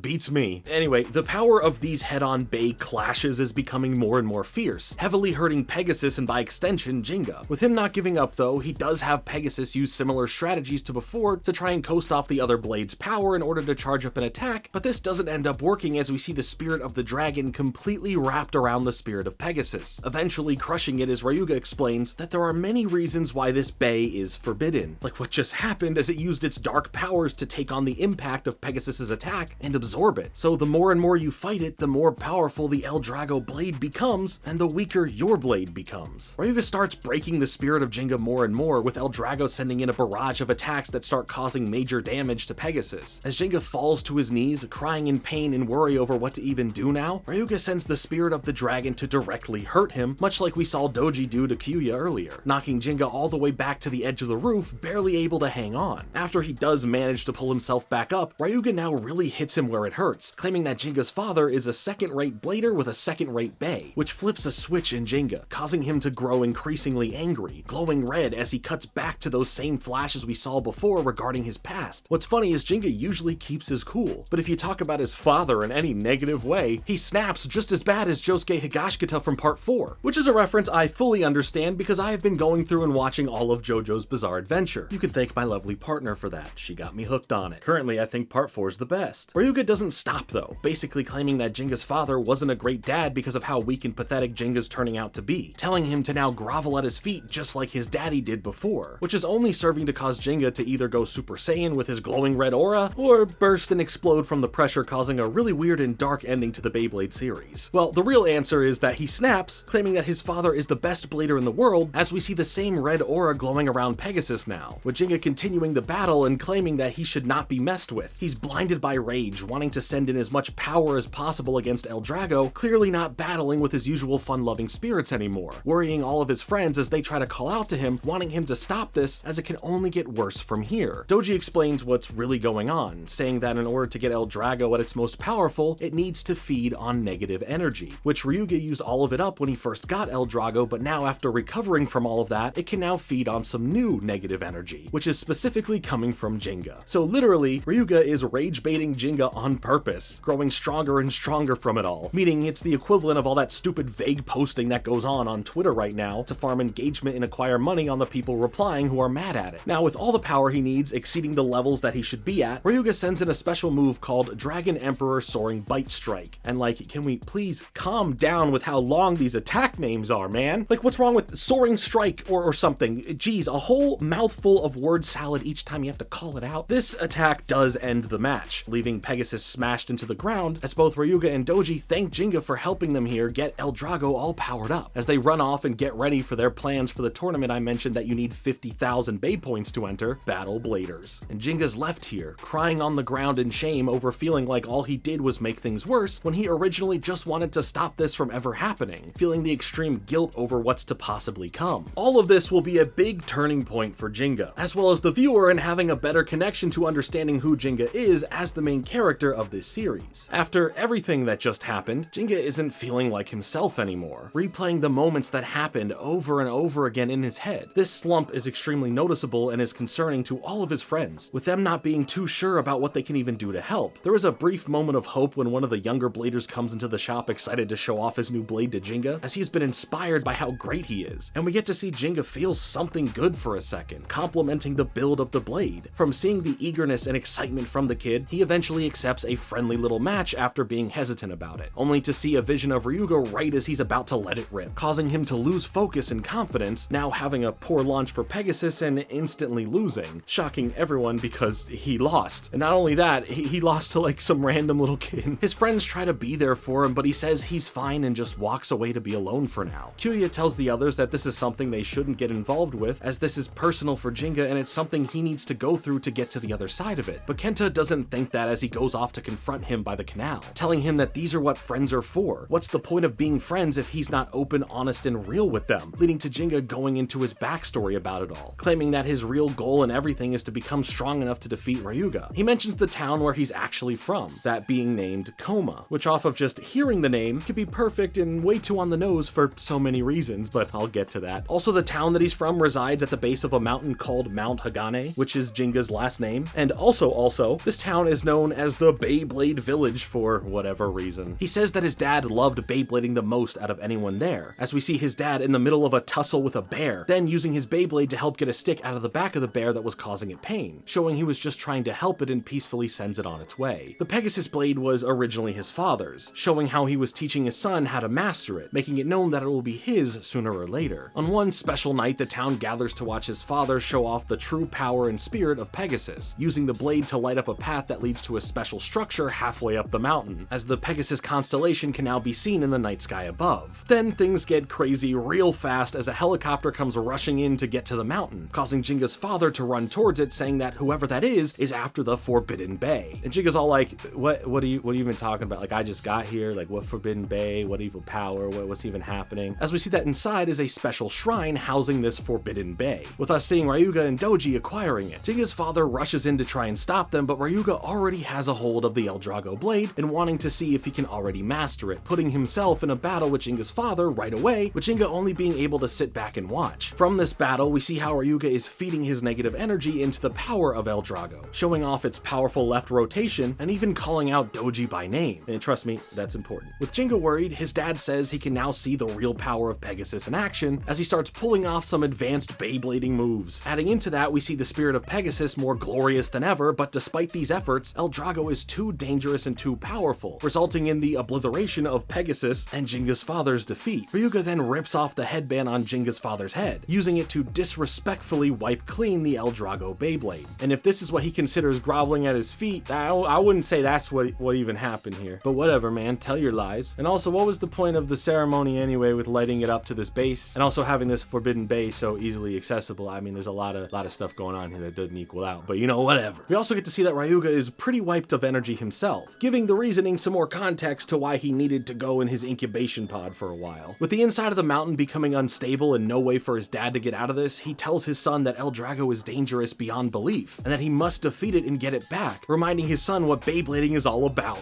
Toy sales. Okay, I'm kidding. Sorry, I wanted to break the tension a little bit. It's actually all about the Blader's spirit, as he shoots Pegasus over to him, telling him to be strong, as the inside area of the mountain collapses, killing his father, as Gingga is left there to cry over it all while the bad guys escape. And I mean, like, come on, in those like final moments, the dad just kind of gave like a thumbs up. Should have been like a, hey man, I love you son, then a thumbs up, or something, I don't know. Kenta expresses how sorry he is for making Gingga talk about and relive all that, but he said it's okay, he needed to let it out and talk to his friend about it, and that's really sweet. But for a second, you thought Gingga could have possibly been in a coma from this accident based on the town name, and maybe why his last name is the same name as the mountain is because he forgot it or something, just becoming a traveling Beyblade nomad, and he only started getting these memories back when he first meets Doji. Well, that's not the case at all. In fact, what happened was he just kept these memories a secret to himself. But once Doji made his appearance in Ginga's battle against Kyoya, and he hears the name Doji, he is able to recall back to hearing that name when Ryuga calls out to him in the battle against Ginga's father. See, I said it was important. And at least for all the information laid out here, that's the story of what happened. Plus, the name of the town isn't spelled like Como with a C, it's spelled with a K, and in Japanese, Como basically means young horse, which Gingga basically is thanks to him continuing to grow and having the Pegasus blade. But just when things seem to be going good for the relationship between Gingga and Kenta from this, Gingga ends up leaving, going on a journey to figure things out for himself, leaving a pretty short note that's basically saying, hey, love y'all, thanks for being my friends and stuff. I have to go now, bye. As they then all rally up in a party and try to head out after him. So Kenta, Madoka, Benkei, and Kyoya all begin to head where Ginga's from, assuming that he could be heading back there after all that happened. In the meantime, Ryuga trains relentlessly with El Drago, building up where all of this is going to go with his and Doji's plans. The journey for the others trying to find Gingga gets a bit weird though, as things get dangerous and hard trying to trek through the land. With tensions now reaching a high boiling point between them all, they do end up splitting up into two groups to continue on, with Kenta and Madoka going one way and Benkei and Kyoya going another. But they are not alone, as some new character is secretly watching them. Eventually, he makes himself known to Kenta and Madoka, introducing himself as Hyoma, and he's both being very helpful and also being very odd, creeping them out as he's clearly playing coy about something. After aiding them for a bit, we cut over to see Hyoma doing the same thing for Benkei and Kyoya, acting the same way and claiming to know nothing about Beyblading. Eventually, Kenta and and Madoka run back into the others, and are surprised to see Hyoma with them as Hyoma tries playing it off like he just somehow ran off a bit and met these guys. And as he continues to try and lead them in the right direction to get to Koma Village, Kyoya is on to this person, putting the pieces together in his head over how suspicious he's been, the weird stuff he said, and how could he practically have been with both groups in a time span that doesn't quite add up. Assembly required. Thanks to being suspicious over this guy, Kyoya starts leaving a trail of rocks to see if he's truly guiding them correctly or lying to all of them, being able to call him out once he confirms that they're going in circles. He draws his Beyblade and sends it at Hyoma, leading to him having to reveal that he is a blader as well, having the blade rock Ares, showing off the ram spirit and that he has been keeping some pretty big secrets here. Hyoma says that if one of them can end up beating him, then he will truly lead them to Koma Village, as all the boys try and step up for the first fight, with Kenta getting a chance, but he unfortunately ends up losing after giving it his best efforts. Even more eager to prove himself is Benkei, who gets to show how much better of a blader he has become as everyone is supporting him and cheering him on. Yes, even Kyoya, which is just nice to see. Despite his best efforts though, Hyoma still ends up victorious, with Kyoya getting ready to step up, but before another battle can happen, Hyoma says that it's not necessary as he'll lead them to the village, explaining that he truly wanted to test who they said they were, just to make sure that they're not some other evil bad guys looking to make their way to this place, as it has been hidden for centuries, with only the worthy ones who pass the test being allowed in, and usually when it comes to any outsiders, they stay out. Hyoma explains that he and Gingga were childhood friends, as they now head to the village. For Jinga's journey, he eventually runs into a dog that totally looks like a cat, by the way, but is also wearing a headband and is named Hoikuto. Man, Beyblade really is just the king of introducing characters non-stop, isn't it? Once Hyoma and the others make it to the village, they are stopped by that same dog as he can also speak. Yeah, Beyblade likes keeping it fresh and weird. He's also technically a blader. I'm sure it's not easy with those little paws. But after warning Hyoma about more insiders coming here, things cool down when learning who they are, as he then informs them that Gingga has already come through here and is now mostly up this mountain, as we then see him weathering the cold temperatures and strong winds of it. Hoikuto had informed him of this secret scroll written by a legendary blader that is within a special shrine that no one has ever been able to obtain because it is on the tallest peak of the mountain. It could be useful in Jinga's journey to find a way to stop Ryuga and El Drago. As Hoikuto tells the others more about this now, he explains that what Gingga will find is something that can make Pegasus stronger than they could ever imagine. Jinga's journey up the mountain is extremely hard, with new dangers to face at every turn, and even at one point having to face an avalanche and defeating it by using his blade, which is kind of what Moses did with the sea. Gingga is also plagued by visions of Ryuga, similar to how Kyoya was plagued with visions of Gingga on his canyon climbing journey. Lots of parallels going on here. After a hard struggle at the end, Gingga is able to make it to the scroll, but once he reads it, it seems like it's a note from his father, as the spirit of his father appears to him, berating him about him looking for some scroll to solve his problems and that being an easy way out. Jeez, you couldn't have,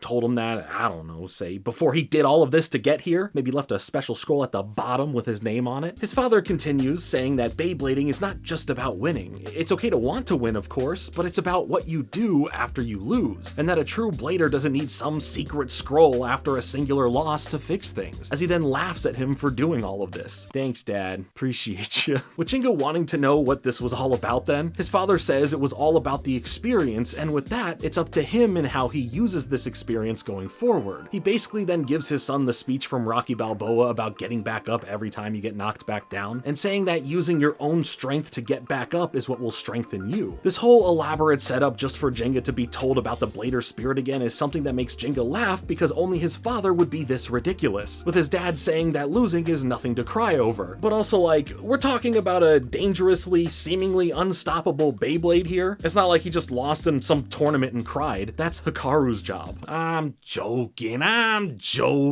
Sorry for that drive-by, Hikaru. His father finishes up speaking to him by saying that the fact that he was able to make it to the top of the mountain for this without giving up is proof of Jinga's strength and power, hoping to give him some true perspective on himself. And you know what? How about I love you, son, something, really anything. Maybe Ryuga was right about you, man. Maybe you're not such a great dad. When he leaves the cave, the winter storm has stopped, and Gingga is back to being himself, fully believing in the blader spirit and in Pegasus as we see it flying by the sun, ending this journey for him by finding his friends, lifting his Pegasus blade into the air as it shines, representing the refresh Gingga needed to go through to come back out better than ever. From From here, we get a bit of downtime in the village, leading to us seeing more of the friendship between Gingga and Hyoma, with one real challenge left that will really prove if Gingga will be ready to go and face Ryuga, and that's a battle with his childhood friend. The arena that they battle in is special to this place as it is called Green Hades, and was formed from a meteorite that crashed here at one point, turning the arena into moldavite, a glass-like material that forms from the heat of the impact of a meteorite and the minerals from the terrain. And all of this is true, by the way. This stuff can be up to like 15 million years old. Now, from this battle about to happen, Hyoma claims to be Jinga's true original rival, making all the other guys jealous as they claim to be Jinga's rival too. And this is a big theme within this series, with it being about rivals and what rivalry means, and how it can be a real driving factor to push yourself to keep going and getting better at whatever it is. The show's just using Beyblading here as the thing, you know? And rivalry doesn't have to mean heated or hating another person, with the show here providing this as a great example. Every rivalry here, whether they started out in an angrier sense or not, are not heated. They're basically all friends. Yes, even Kyoya. He's been way nicer lately in general. Hyoma serves as a really strong opponent for Gingga to face, but thanks to his belief in Pegasus, knowing that no matter the odds, his faith in his blade will not falter, and his blader spirit shines brighter than ever, he is able to defeat Rock Ares and even shatter the arena, which that part kind of sucks. Like, it looked really epic and cool, but that was like, you know, a special one-of-a-kind stadium, and you ruined it. You come back home to your village and you ruin it, Gingga. Nice one. Gingga just loves all of the rivals that he has, because they're still all his friends, and he's definitely grateful to be surrounded by all of them. Now, back in the city, everyone is spending time working on their bays and training with one another. Madoka, at one point when working on Kenta and Benkei's blades, ends up swapping out some parts between them, realizing that this is now making the individual blades have better stats. Now, while this is a good way to teach the audience about customization with the different parts of a Beyblade, we get to see how much Kenta and Benkei fall in love with it, spreading the news to other bladers that they hang out and blade with. Also, the WBBA, the World Beyblade Battle Association, announces that there is a special new tag team tournament coming up that is aquatic themed, bringing some interesting terrains to battle on. Benkei and Kenta enter into it, excited to use all the new customizations they have been playing around with, and through this they do end up doing pretty well. And we get some fun matches on arenas that obviously would just never work. I mean, they Beyblade battle up waterfalls at one point, like what? Anyway, before the finals, all their new customizable parts fall into the waters of the arena and sink to the bottom, causing them to lose all faith in themselves for the tournament. Gingga ends up talking to them about, well, how, yes, since working with changing parts that they have improved greatly, the actual real thing that's behind them doing so well is their general skills, their blader spirits. They still are great bladers even without all of these extra changing parts. They still have what it takes and need to go into the finals with that mindset and confidence. From this, they do end up winning the whole thing, which is great. I mean, a whole tournament contained in one episode. Come on, Beyblade, what happened to the half of a season or more being a tournament arc, huh? Anyway, after learning that they themselves have the real skills and not the changing parts being the reason behind it all, they then start working on new launching techniques, believing it'll make them better, and you know, some people, you know, they just never learn. Catching back up with Ryuga and Doji, they head out into the middle of nowhere in order to meet up with and bring along on the Dark Nebula team some random small kid that's just ominously waiting for them there, as he shows off this immediate bit of power with his blade, as Ryuga sends it right back, demonstrating his newer control over El Drago. We don't get to meet this kid yet, but Doji seems excited for how useful and important he can be. For another bit of a tournament, we have something called the Survival Battle coming around, where 1,000 bladers compete to see who the last one standing will be. And that person will not only win the whole thing, but they'll also be granted one wish from the WBBA, and that wish can be nearly anything you want, which is pretty crazy. But even crazier is all of the bladers, which are mainly kids and teens, are dropped out of a plane and onto the island. Like,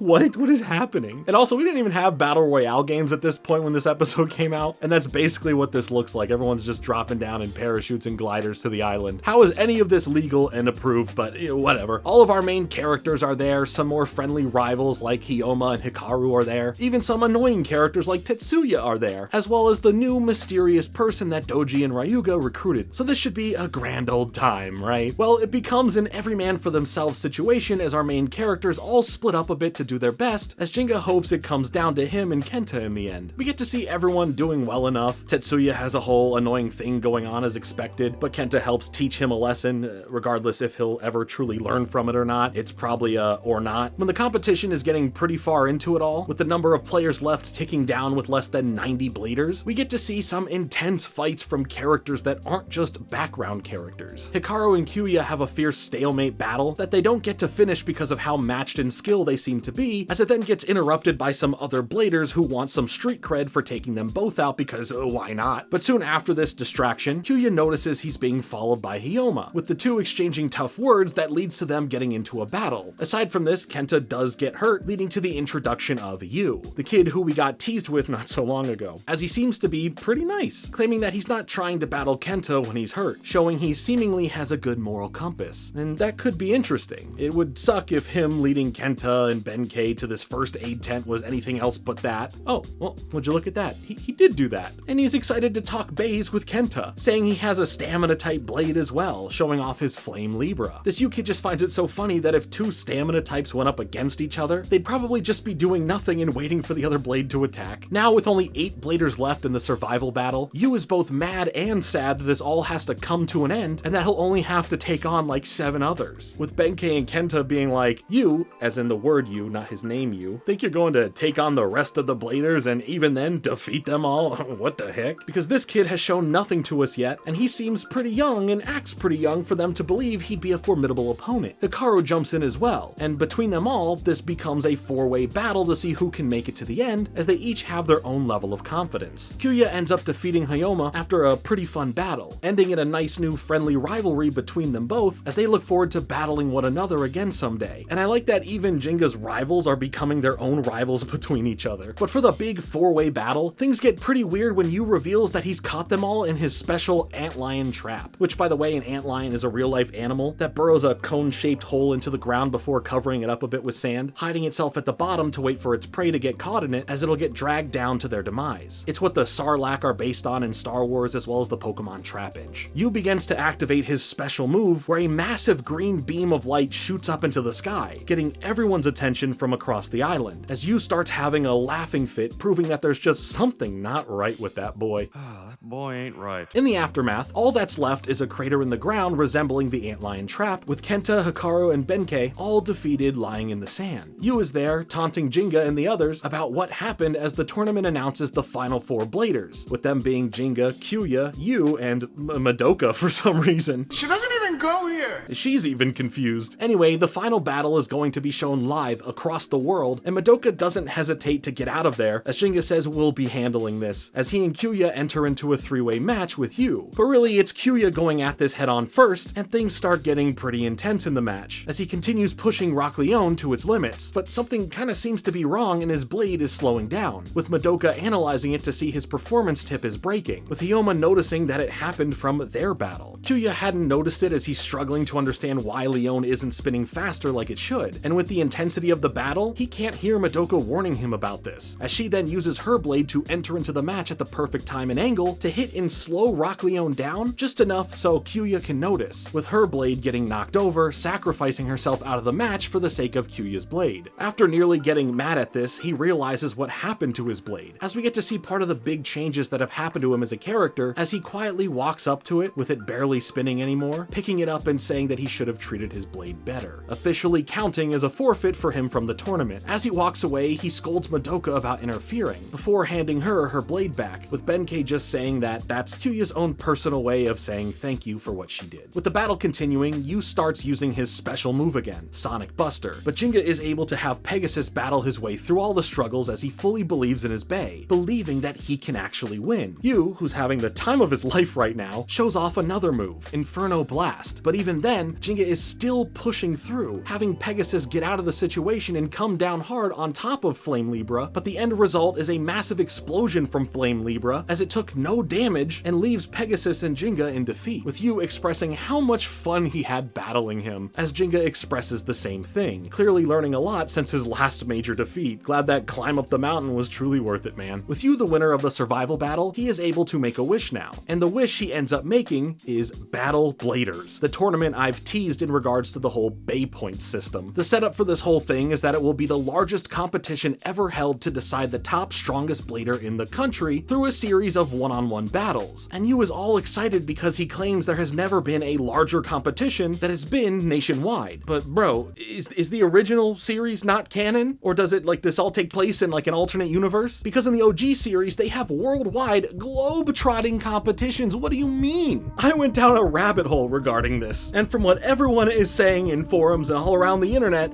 yeah, everyone seems to agree that they are all in separate universes or parallel timelines. But in this world, Tyson isn't the greatest blader alive and possibly doesn't exist. The Blade Breakers never existed, but in hindsight, that name is a bit aggressive because we shouldn't be out here trying to break other people's blades. That's what this series is heavily telling us from the start. And all of the original lore that we learned can just be tossed out because it doesn't matter anymore here. Okay, got it. Back from that whole tangent, things get pretty fun for a few characters and pretty bad for most of the others, who do know the trouble that this all will cause, as Doji makes a grand entrance, explaining that Dark Nebula is the sponsor behind the event, and while they will cooperate with the WBBA, Dark Nebula will be the ones in charge of operations. But the big bombshell gets dropped now, as Doji reveals that Yu is a member of Dark Nebula. What? No. How was that, huh? That was my Mark Wahlberg from M. Night Shyamalan's 2009 movie The Happening impression. Anyway, this is just awkward now. How about you and I go take a quick break here? We gotta decompress from this big bombshell that just got dropped on us. Beyblade, let it rip! Who could have seen this coming? It's almost like, as a viewer, they already showed us he was with Dark Nebula. For real though, it would have been way more effective of a bombshell moment if when we got that earlier desert scene introducing you, that we didn't get to slightly see him. Like, even if you gave him a full silhouette to hide him better, it's still easy to figure out. He should have just been silhouetted and far from the screen, so we can't really make out who he is, only showing us a bit of his destructive power, so it could be not only a menacing introduction, but also a fun and possibly funny reveal that this big bad menace was really just a little hyper kid who won the whole tournament and is a part of an evil organization. But you know, just saying. Anyway, Ryuga enters, essentially being the end game of the tournament, to be crowned the king of all bladers, not worried about losing to anyone. And while Gingga tries to jump the gun and face him on sight, Ryuga tries making it clear that if he wants another fight, he'll have to do so in the tournament. Gingga still tries sending in his Pegasus to fight, but Ryuga counters it just to push his Pegasus away, and back to Gingga as he leaves with Doji for now. Ryuga though finds it interesting that his El Drago didn't defeat Pegasus in one hit like he thought, claiming that Gingga will probably be giving him a way more formidable fight than last time, exciting him for what's likely to come. For now, all the bladers who want to get into the tournament have 3 months to earn 50,000 Bay points, with Gingga ready to work hard to get into it and face Ryuga properly. Doji fills you in on the real plan for this tournament, wanting to get all the best and strongest bladers around so that El Drago can siphon all their power to become the strongest blade out there, all in the efforts of having this ultimate power to turn the world purple.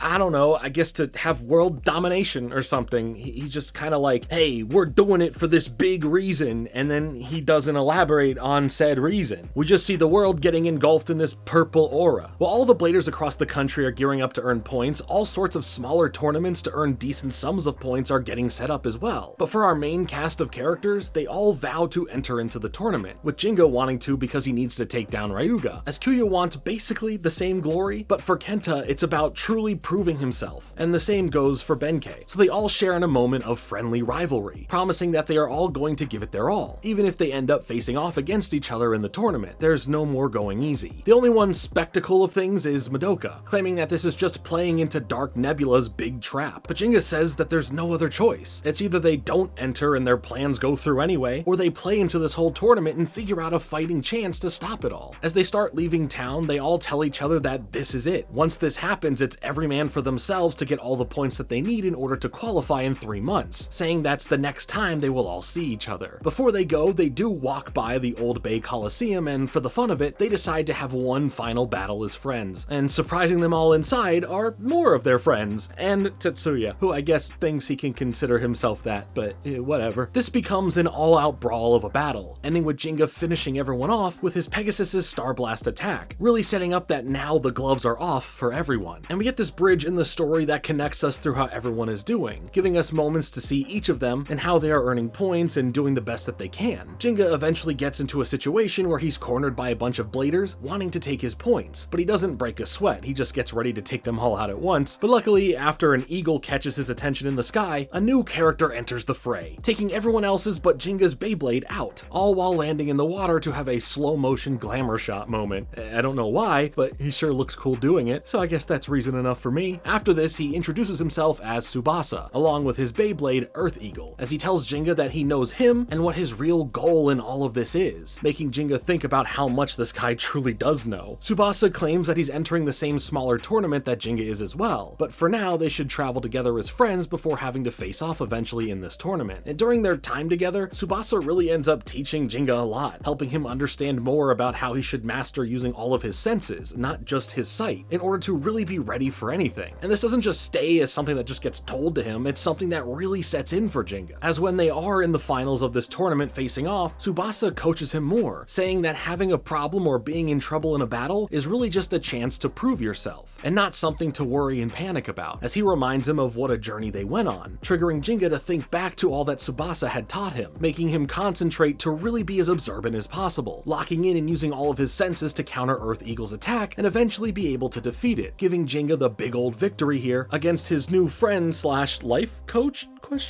Gingga believes that this guy wasn't really giving it his all and for some reason was only testing him, not really getting an answer to any of this because just as quickly as he came into the series, he's leaving it just the same, at least for now, telling Gingga that he never really gave him advice, but is looking forward to meeting him again down the road as he walks off into the sunset, leaving Gingga just as confused as he was at the start. Kyoya has his own interesting encounter on his own journey, coming into the crosshairs of someone going by the name of Captain Capri, or in Japanese, Death Capri, which goes so much harder, with him using a bay called Storm Capricorn, as others spread rumors of him attacking others out of nowhere, describing him as some sort of phantom. As Kyoya walks around the city, he purposefully baits this person to target him, as we see this person perched like a sniper from atop a tall tower, launching his Beyblade from there trying to attack Kyoya, but he can't ever truly get to him, leading to Kyoya sneaking up on Captain Capri and telling him that he'll see him at the tournament if he really wants to battle, to which he does show up. When the tournament comes down to just the two of them left, they have a pretty fun battle, with Kyoya ending up the victor. Before going their separate ways, Kyoya admits that the battle was not too bad. You know, his way of being nice. As Captain Capri here, who has this thing for always having a lollipop in his mouth, as if he's the 4Kids dub of One Piece, tosses one to Kyoya like a business card because it has his face on it, telling him he looks forward to facing off against him again, hopefully in the official Battle Bladers tournament down the line. Later we see another tournament going on with an interesting blader participating in it named Kumasuke, who has the Rock Orso blade. As the first part of his name, Kuma, is Japanese for bear, and his blade is tied to the constellation Ursa Major, representing the Great Bear. So everything's on brand here. But things don't go his way in this free-for-all style of battle as Tsubasa shows up, giving him a real challenge here as he calls him out for being a part of Dark Nebula, shocking him that he would even know that and, you know, what would give that away? Could it be the big Dark Nebula company logo on his vest? Nah, it can't be that. Probably just a lucky guess or something. Gingga sees the results of this battle go quickly in Tsubasa's favor, showing him that he did hold back his true power in their match. While Doji is trying to research and get info on Tsubasa and his blade, being giddy over how powerful he can truly be, Tsubasa surprises him instead by paying a direct visit to his office to introduce himself, knowing that Doji is looking into him already. Man, who's his intel guy? Because I swear, he knows everything. Is it the eagle? Does he know all the secrets? Are birds even real? Tsubasa explains why he defeated Kumasuke like that, as he wanted to show his skills so that the Dark Nebula team can buy them for as much as possible, wanting to be brought onto the team, or I guess bought onto the team. But Doji doesn't take him serious at first, but once Tsubasa reveals that he knows a lot more than he's letting on, like with all the unlimited power that Bays can possess, Doji questions what this guy really does know and starts becoming interested. Even more so after Tsubasa lightly insinuates what having him as an enemy rather than a powerful ally could be like, offering him a chance to earn his way in with his skills, pitting him against Kumasuke again along with his two other brothers. And this would have been so much cooler if Kumasuke only had like one brother, and that brother had the blade that represented Ursa Minor, the lesser bear constellation. But you know, that's not the case here. They're all just essentially clones of Kumasuke and his blade. You know, it's just a missed opportunity, really. Tsubasa easily beats them, wanting someone like Ryuga to face, but Yu comes out wanting to challenge him instead, as he gets pretty angry in the match for how Tsubasa is slighting him, calling him a little boy, triggering triggering him to start using his deadly special moves as Doji begs him not to because of them being in their office and it would, you know, probably destroy the place they're all in, their headquarters. But Tsubasa sends in a finishing blow of his own, resulting in a draw, with most of the room of this building being destroyed. Tsubasa teases that he still has more left up his sleeve when it comes to power, shocking Yu and giving Doji the reason to offer him a spot in the organization. But something's up. What's this true drive and reasoning for Tsubasa even being here in the first place? Not long after starting at the Dark Nebula Corporation, Tsubasa is given an assignment to go and spy on Gingga and his friends, with Yu having to tag along as well. There's a cool set of special matches that are going on now that sets up matches in 2 different locations, having you choose to either battle within the woods or along a river, with Kenta and Hyoma entering and splitting up between them, as Tsubasa and Yu split up as well to face them both individually in both arenas, with Yu taking on Hyoma as he enters in by just inserting himself into this tournament, as the announcer is all like,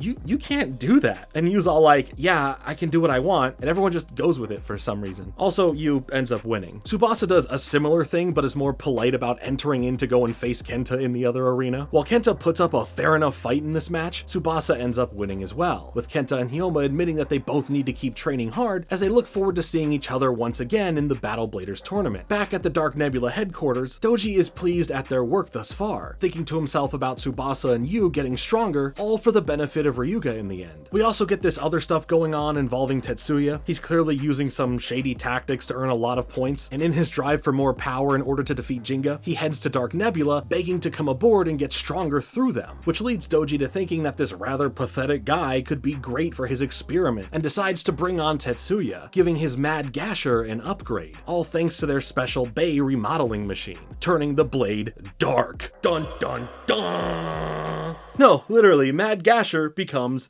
Evil Gasher. It's as simple as that. He ends up going to use his new refreshed Bay in a tournament that has both Benkei and Gingga in it, as he has this way more bubbly personality now, so, you know, there's that. But in his battle with Benkei, he does end up winning, showing off he's way more powerful as Gingga prepares to go up against him next, and having seen how he performed in that last match, Gingga is able to know how to break past Darky Gasher's moves and tricks in order to defeat it and secure the victory. Tetsuya basically reverts his personality a bit from the loss, and claims that he'll get his revenge at some point, yada yada. But at least Gingga tells him that he has gotten a lot better, and a compliment like that, you know, that's always nice. Doji is happy with the Bay remodeling system, despite Tetsuya losing. So, you know, no matter what, Dark Nebula is benefiting the most in the end. Kenta ends up in another tournament where before he goes up against some random opponent, this other blader who looks the most like a Yu-Gi-Oh character yet crashes the match, breaking the rules, but the WBBA allows it for whatever reason, with this character telling Kenta's opponent to just get out of there, and he's all like, oh, alright.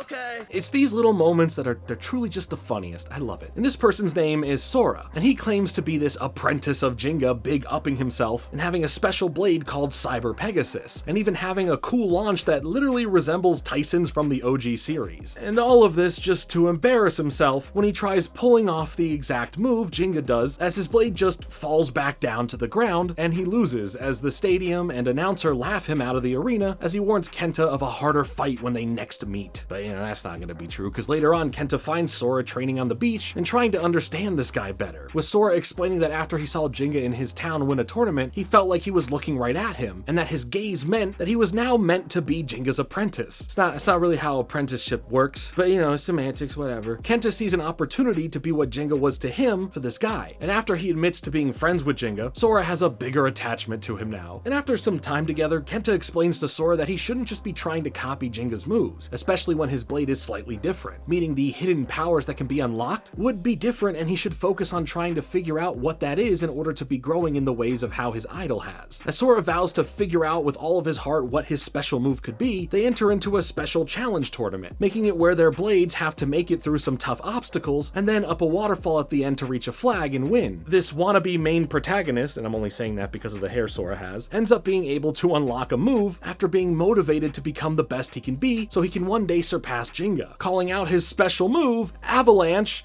Move. Yeah, not very creative on that one. You can't just put move in the name of the move. This is why you're not the main character, Sora. Good for him for unlocking his power, you know, that's nice at least, but he still loses as his Bei embarrassingly falls back down onto the ground and Kenta ends up winning. Kenta does offer support at the end of the day and some motivating words to Sora, wanting to see him grow and hopefully be there when it comes time for the Battle Bladers tournament. But Sora knows he's not ready for that anytime soon, telling Kenta that he needs to go walk his own path and hopefully one day they will meet again as rivals, as he leaves to really understand his blade and what it takes to become a better blader all around. We hear Kenta giving an interview about what Beyblading means to him, saying that it's a way to have this special bond to all of the friends he's made because of this hobby and sport, a way that connects their hearts together, and it's really sweet. It's like why I am thankful for the hobbies in my life that have widened my circle of close friends that I cherish very much. After this, a massive set of challenge matches gets announced, with the grand prize being a massive 10,000 Bei points, instantly getting every blader's attention to come to it, as we get to see everyone seeing each other again. But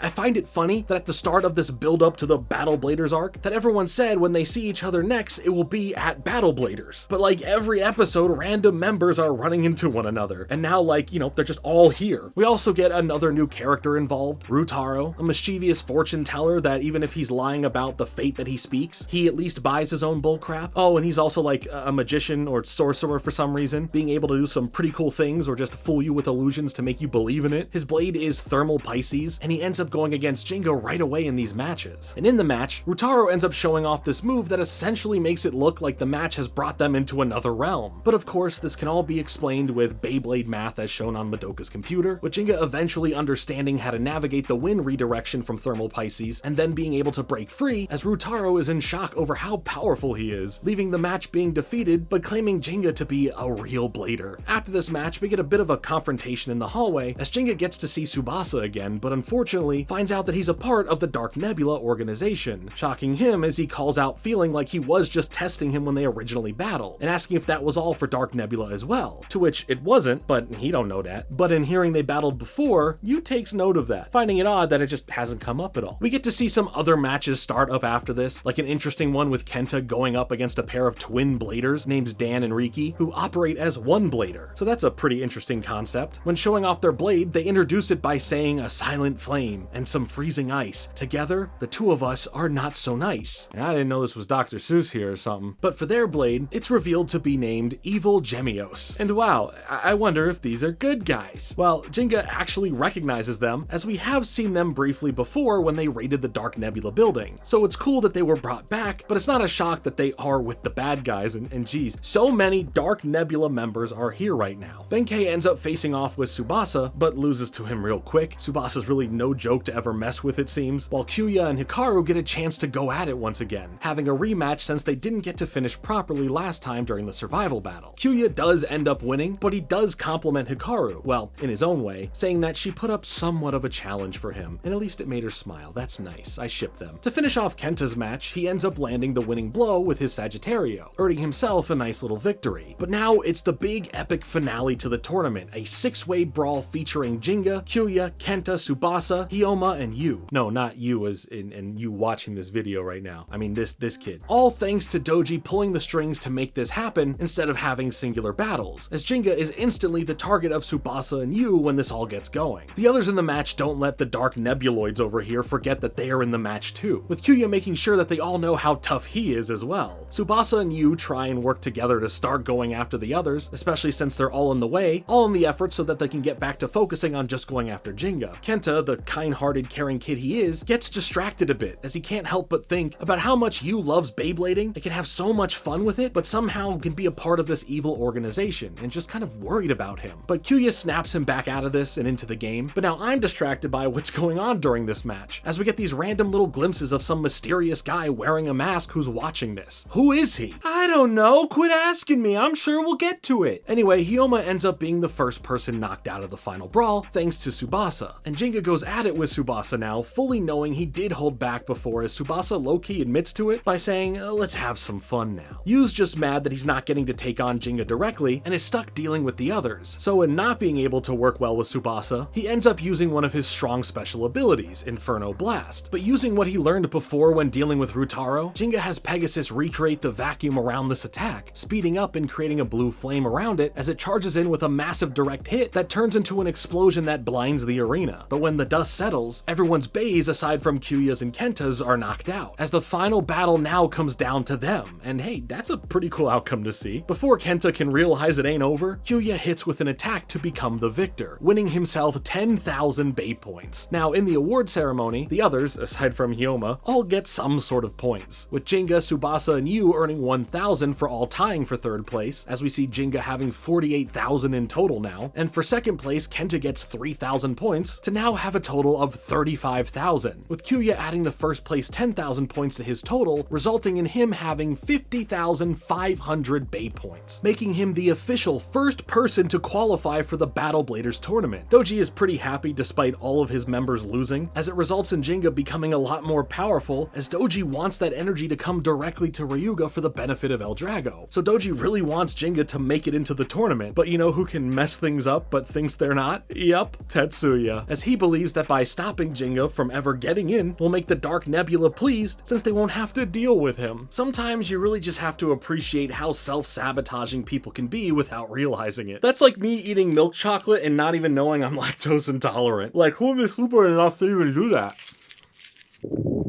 Oh god. I'll be right back. Beyblade! Assembly required. Much better. Before we get to Tetsuya's plans, we gotta make sure there is a new Beyblade product to sell you on, and that's the new digital power launcher Madoka gives to Gingga, and it's able to show readings that tell you the actual launch power, letting you track where things are at. You know, so that's cool, I guess. It never really ends up feeling important, but you know, toys. Anyway, this whole Tetsuya thing gets out of hand. He goes in disguise to try and steal Jinga's point counter, kind of getting away with it for a second before that masked individual from earlier interferes, taking the point counter for himself, telling Gingga that he can't give it back to someone who is this careless with it. It represents all the battles and blader spirit it took to get it that high, and clearly it seems like he's so lackadaisical when it comes to caring about it. To be fair, he wasn't. He was just getting scammed, and honestly, if you didn't butt in, Mr. Mysterious Fella, then he could have easily got it back from Crabface. This guy also tells him that he fought cowardly in his last battle and thus still doesn't deserve it on that alone, to which Jinga's yelling back at him about how he did fight hard, with this person challenging him to a Bay battle to prove it then, revealing his blade to be Burn Fire Blaze, representing the Phoenix constellation. Oh, and funny enough, this person will reveal his name as Phoenix, so that really puts emphasis on what he and his blade here represent. For their battle, they are doing it as dangerous as possible, using thin structural support beams from an unfinished building high above the ground as the arena. You know, that seems smart to me. How could this ever go wrong? Phoenix's Beyblade also has something else going on with it, showing that its performance tip is made of metal, shocking Madoka and Gingga as they've never seen that before. This blade gets to show off some insane new levels of power not seen before either, being able to burn hot enough to burn steel beams, with this Phoenix fella berating Gingga about his attitude, for him being happy even when he lost, claiming Jinga's not caring or knowing what it is he's even truly fighting for, and thus he cannot master Beyblade. He demands him to show him his true power as he claims he's going to, getting reminded from Madoka about using that vacuum move to go around the burning fire of Phoenix's blade. And when it looks like Gingga is actually going to best Phoenix here, sending his blade into the air, it's able to then counter it, showing off the legend of the I am so sorry about that. Excuse me. The spirit of the Phoenix. It's getting carried away there. As it dives into Pegasus, causing a mid-air explosion resulting in Pegasus crashing into the ground and Gingga losing. Phoenix tells him how garbage, trash, dog crap he is, basically, and then he holds up Jinga's point counter, crushing it in his fingers in front of him, breaking Jinga's heart for that cruel act, with Phoenix saying that he needs to remember that losing means everything, or at least means losing everything. You lose everything, and that's the true meaning of Christmas, everyone. Happy holidays. This guy gets through to him that his willpower is weakening, as Gingga, rather than being down about this, crying and giving up, he claims the opposite, saying he'll start from zero. He'll get all those points again, win Battle Bladers, and on top of that, never lose again unless it's the day he officially quits Beyblading. Finally, Phoenix seems to have gotten Gingga right where he wants him to be in this mindset now, as he takes off from there, laughing in a very specific way.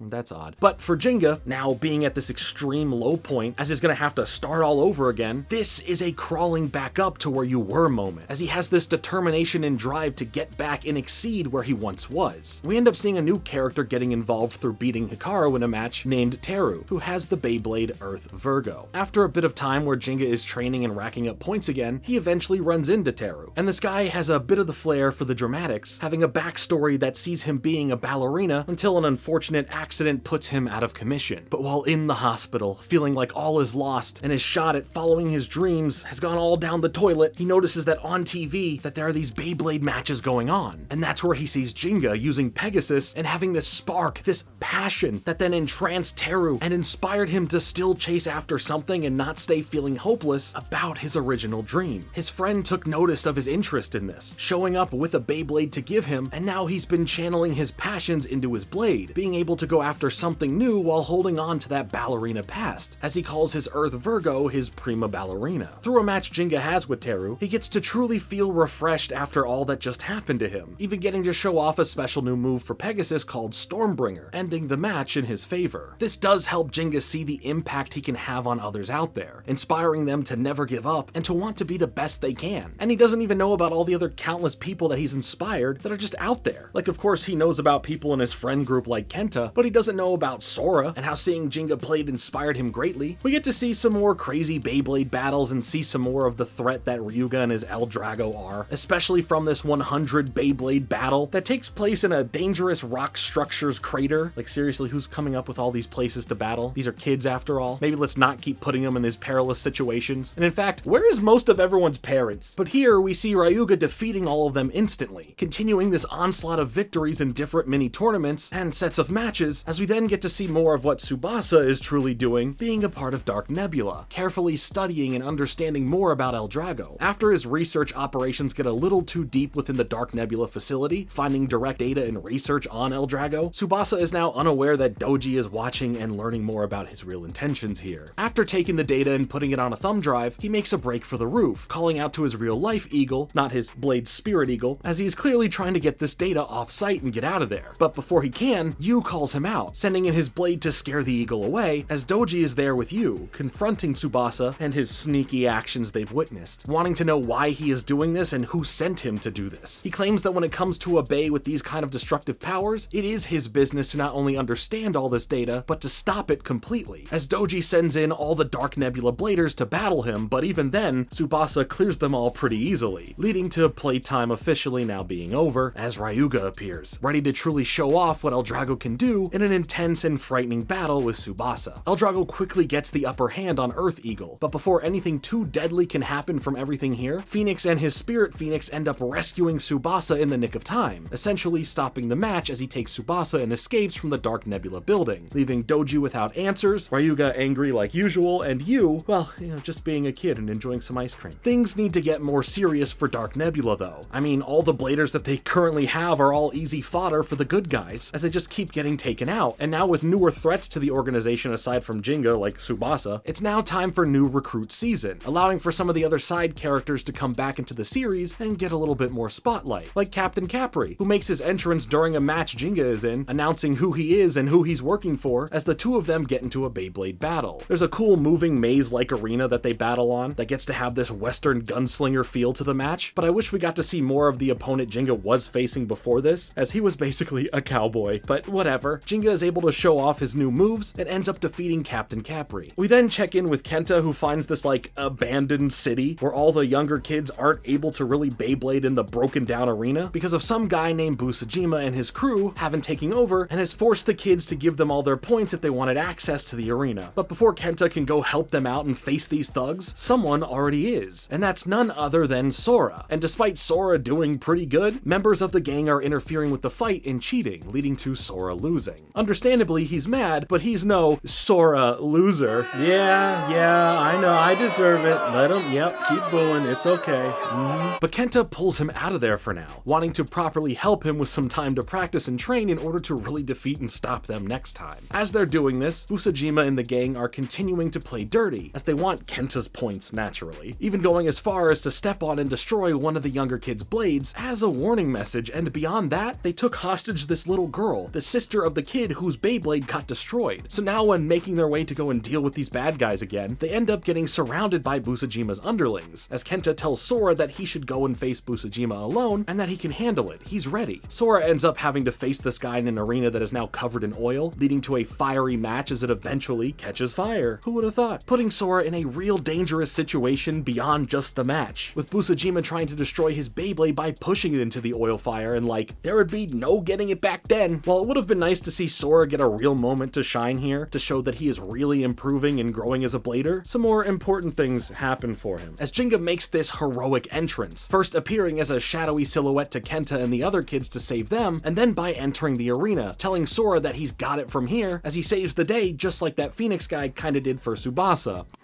Interesting. Anyway, Gingga ends up using his blade to put out the fire, allowing Sora to still have this moment to shine, with Gingga telling him to now finish him off properly in the battle, as Sora gets to defeat Busajima in front of his idol, and getting this big triumphant moment that will end up meaning a whole lot more to him than he can ever express with words, vowing to himself at the end that he will continue to improve in order to face Gingga in a battle one day and win. Hey, good luck, man. I'm not saying I don't believe you. I'm just saying that I don't believe you. Now, after some more time has passed, a bunch more of our main characters end up getting to that 50,000 Bay points mark, as we see Hyoma, Hikaru, Benkei, and Kenta celebrating their personal achievements. When Gingga comes back around to the B pit, everyone is excited to see where he's at with points, thinking that he must have this insane number because everyone aside from Madoka wouldn't know what happened to all the previous points he had. So from all the hard work, having to essentially do this whole building up of points 2 times, he currently has 47,000. Just needing 3,000 more and he's in, along with the rest of his friends, for Battle Bladers. There's just, one problem. All of the challenge matches leading up to the tournament are over. Kenta offers that himself and the others can battle him for their extra points beyond 50,000, so Gingga can make up the difference, but he refuses to do that to his friends. He knows how important and how well earned those points are, and if he's going to earn the last few thousand he needs, he's going to do so by other means than just taking from his friends. But thanks to Deus Ex Beybladina, it seems that there will be one final challenge match, so that's convenient, as it gives Gingga his big final chance at getting into the main tournament. However, on the group's rush to get to this tournament to not be late for it, Tsubasa confronts the group, as he claims that this doesn't have anything to do with Dark Nebula anymore, with Gingga nearly gearing up for a battle with him. The others stop him, saying that there's no time to waste on this right now, and that he needs to go to this match as they send him on his way while they stay and deal with this confrontation with Tsubasa. There's a bit of a flashback that shows us some time with Phoenix and Tsubasa right after Phoenix rescued him, as we learn that these two aren't working together, and they even want to know more about each other. Phoenix claims that he does know Tsubasa is really a special investigator for the WBBA, shocking him for how he even knew this information, but ultimately letting his guard down now to have a real talk about what he's doing with all this Dark Nebula stuff, explaining to Phoenix that he was sent in to go undercover within the Dark Nebula Corporation and learn Doji's true plans, as well as then put a stop to them, but in the end, that didn't get to fully happen. Tsubasa says that he's going to still somehow defeat Ryuga, but Phoenix tells him that he can't. The only person who can is Gingga, making Tsubasa mad about why it is that he can't, but Gingga can, with Phoenix calling him a friendless loner, essentially, alluding to the whole power of friendship thing that Gingga has with his friends, as he tells Tsubasa to go and get to know Jinga's friend group to really understand it for himself. So he's not here now for Gingga, he wants him to go off and go to his match, giving Tsubasa time with everyone else. Then one by one, Tsubasa battles and defeats them all, leading to a final match between him and Kenta as Tsubasa gets to hear about what Gingga means to all of them, how he's been a great friend, how he's inspired them, but in the end, Tsubasa still wins, not understanding the point of all this friendship business being so important to why Gingga is the one who can defeat Ryuga, with Phoenix watching all of this from a distance, seeing that Tsubasa hasn't really gotten it yet. Kenta gets right back up after his defeat, demanding a rematch, and this time, he wagers all of his Bay points on it, willing to risk it all to ensure that Gingga still gets in, all for the bigger picture because that's what matters the most. But right as this rematch starts, Pegasus comes flying in out of nowhere, knocking both blades away from each other as everyone is shocked to see Gingga. He tells the others that there is no way he could leave them behind, making it seem like no big deal if he can't make it into Battle Bladers, it's just some tournament, causing them all to cry over the guilt that he's trying not to make them feel, and all the love that he clearly has for them. But also,